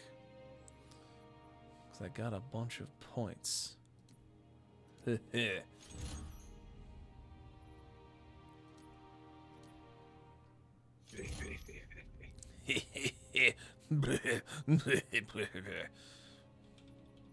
will say the one thing that I'm not really a fan of with the way they've redone everything in the Master Chief Collection is even though it links to your freaking Xbox account, you don't get everything that you unlocked if you played the games on Xbox.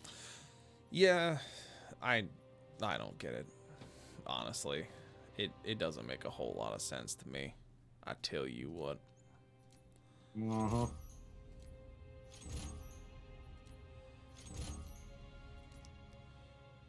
But then again, what do you expect from the company that named themselves after fucking Guilty Spark, the most useless character in the game series?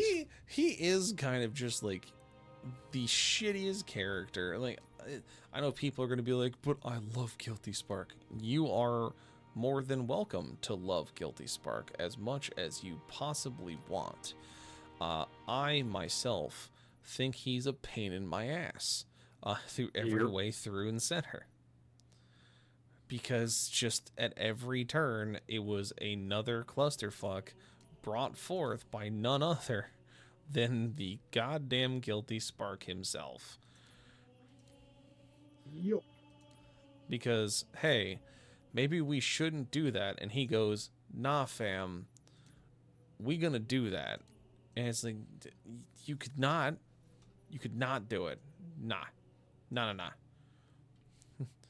You shut your mouth. Also, if anyone here is elite preferred species, get punched in the balls. That is all I have to say on that. Why would I ever want to play an elite? Elite preferred species? Blah. Yeah. I remember when they made it so you could play an elite in multiplayer. I thought it was kind of cool to check out the different armor types that they gave them, but that's about it. Oh yeah, like it was really fucking cool to be like, oh man, this shit pretty dope. Like, not gonna lie, this looks really good. And it was like, what the fuck? Why did that achievement just pop?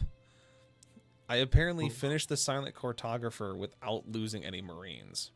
I was not even fucking paying attention to any of the Marines I had with me. They were not on my radar whatsoever. Well, they lived, apparently. Good on me. I fucking guess. I'm not gonna fucking ask questions. I don't understand things.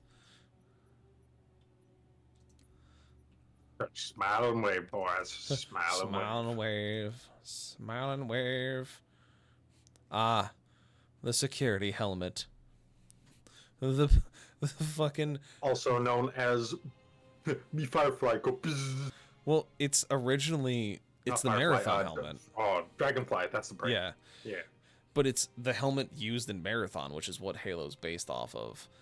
It's still... Okay. Yeah, like, that's where it came from. Like, that was a big thing to unlock in the original Halo 3, was unlocking the Marathon helmet, because you had to find all the terminals and skulls, if I remember correctly. No, I think all the skulls was Hayabusa, which was based off of Ninja Gaiden. And then Marathon, you had to find all the terminals. Like, look, it's right there. And it's just like... I remember fucking playing with people who had the katana shit. It was like, how'd you get that? And they were like, secrets. And it was just doing fucking skull runs.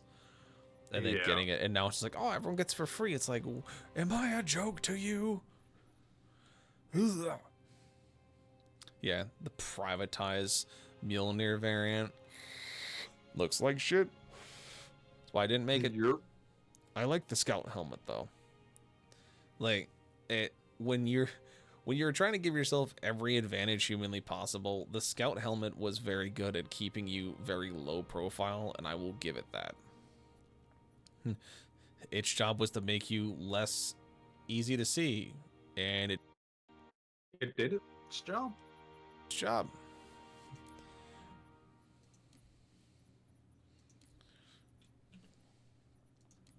It was just like, nah, fam. We're gonna have tiny visor and big old duckbill. Don't worry about it. Like, you'll be fine. Yeah. Oh, the legacy chess piece. Yeah.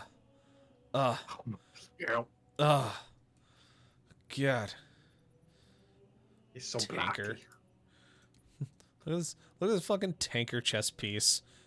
I drive scorpions as a Spartan as a job. But you are a tank. No. Maybe. It's like, there is no fucking maybe, motherfucker. Is you or is you not? I heard you like tanks. We took a tank and put it in your tank. Look, the katana making a fucking comeback. What the fuck is this? Hold on. I can get a tiny chief bean? What the fuck? Oh my gosh. Bean 117. Honestly, yeah, kind of. It's my son. I'm there I for just met my son, but I will kill everyone in this room and myself if anything happens to him. Fucking Christ. I'm putting the katana on. But I like how they did add, like, back accessories as, like, cool shit you could do. Like, the ammo pack, communications, demolitions, a fire axe, which is kind of odd, but I'm here for it. The tack pack, a shield. Oh, and they start getting weird. They start going a little too Fortnite-y. That's pretty cool, though. The legendary shield. Oh, yeah. That's kind of cool. I'm here for that one. Pretty good. Fucking backpack. Frog box. A grunt plushie. A mace. A hammer with the legendary skull on it, or the mythic difficulty skull on it. Sick backpack. Pretty cool. Trident. Interesting. A sword and board. That's actually kind of fucking baller. Not gonna lie. That's pretty fucking... That's a Chad shield right there. You? The fucking God of War spear. Yeah, okay. The base. It's the original 360. Yep. The original Xbox. The Xbox, The fucking yeah. brick. The best brick. Oh, God. Thessalon bow. And then oh, God, the Xbox themed backpack used to go to LAN parties. Fuck me. I did not need to be aged out like this game. Like, why are you doing me like this? Fuck. I need to just buy the Xbox backpack now just to have it be like, I have a brick. I will kill you with it. What do you mean? The brick. Oh, they also started calling the suits they wear underneath of it, they're called tech suits instead of skin suits like they originally were called. Oh, okay. I guess it's because you're not meant to be in it till you die, I think is the reason. I think that's the majority of the reason, I would, like, guess. I mean, I guess so, but there's skin suits in real life, and all it means is form-fitting. Listen, I don't know. I'm not here to answer questions. It's not my fucking job. I don't know what happens in this place. This place is scary. It's full of weird shit. What colors to be? I mean, yeah, that is true. I'm gonna go... Oh, crimson is too magenta. No, can't do that. There you go. Red with gold accents and white interior. There we go. Cool. Throw it and go with it.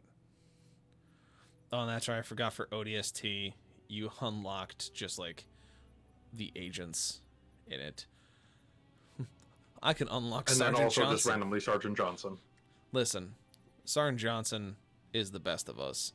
Being a Gen 1 Spartan, dude was here to like clap some cheeks. Like, you can't tell me he was not here to bring the absolute fucking destruction upon everyone around him.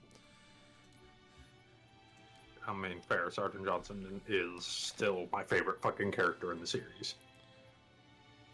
Yeah, it's like, people like, what do you mean he was a Spartan 1? It's like, yeah, motherfucker. Why do you think he was a sergeant major in charge of all Spartan operations? He wasn't just in charge of chief for most of his career, bro. Like, dude was here to be the biggest, baddest motherfucker in the world because that was his job. Like, do you know why he wasn't infected by the flood? It's because there is a story of him holding off a Covenant siege where they that's had right. He got stolen like the plasma crazy grenades. radiation Yeah, poisoning. plasma grenades, because he was using so many of them to push them back that he wound up getting essentially like super bad radiation poisoning, and just it fucked up his genes where it made him not worthy, I guess is the terrible way to put it, but it's kind of what it is, worthy of being infected by the flood, because his genes would actually harm the life form. Like, they just could not assimilate him. And I was like, that's some of the hardest fucking shit you could ever put in front of me of like, yeah, so apparently I beat the shit out of this assault so bad and got so much radiation that now I am... Even the flood's like, ew, that's gross. The flood went, nah, brah, I'm good, and now I'm in charge of all the Spartan operations. It's like, what? Excuse me? Like, no, not how this works. Oh, and apparently all my achievements are popping now. Nice. Kill the hunter with a single pistol shot. That's another day in the office, my guy. I don't know why I'm getting an achievement for that. That's how you're supposed to do it. Like, if I didn't do it, he would have clapped my shit. So I chose to not get clapped and instead clap him in return.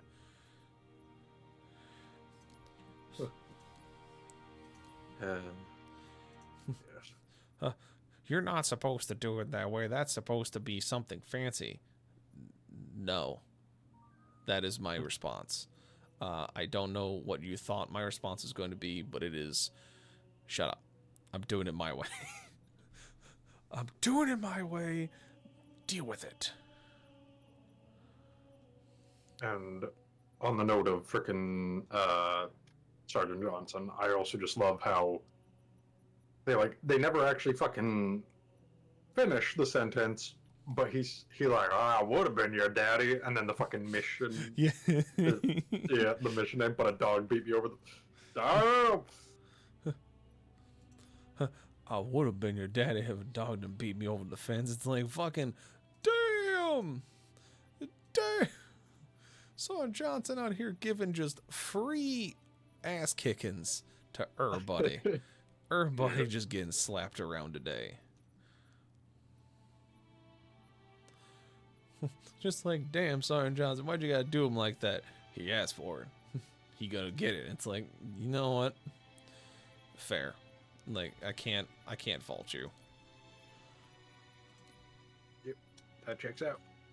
That checks. I find no faults in it. It seems correct. And have a nice day. It's just like, yeah. There are some like goofy fucking designs, like in the sets of armor. It's just some of them, like, guys, the fuck were you thinking? Like, what are you doing?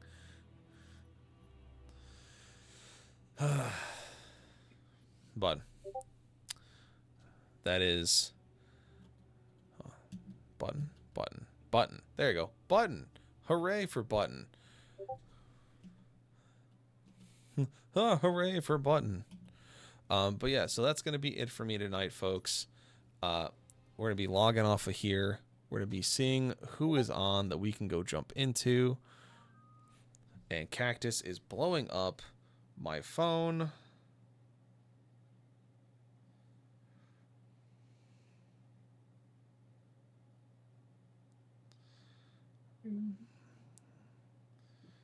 Da, da, da. Get out of here, get out of here. Showing like that. Spam. Alright. Looks like Psycho's on, so we'll go and raid him because I think him and Bex are. I think they're doing. I can't remember what they're doing tonight. What are they doing tonight? Yeah.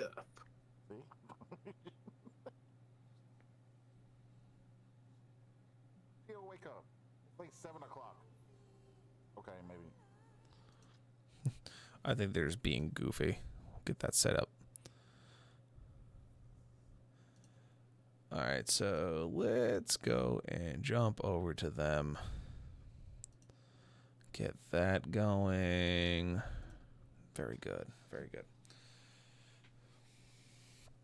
Alright, but with that, I will see y'all tomorrow for D&D. I hope you're excited. Better prepare yourselves.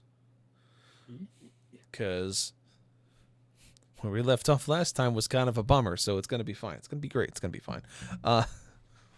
Yeah. So, with all that said, we'll see you guys tomorrow for D&D. Same time, same bat channel here, 8:30 Eastern. If you haven't already checked out the archive, you should. It's where I keep all of the cool videos and all the YouTube stuff. And then, of course, if you want to keep up to date with notification stuff as I'm kind of doing art stuff as well as talking with other groups, you can always join into the Discord and follow us there. Tell your friends, drop a like, drop a follow if you want to, and we'll see y'all next time. We'll see y'all tomorrow. So with that, bye-bye, everybody. Bye.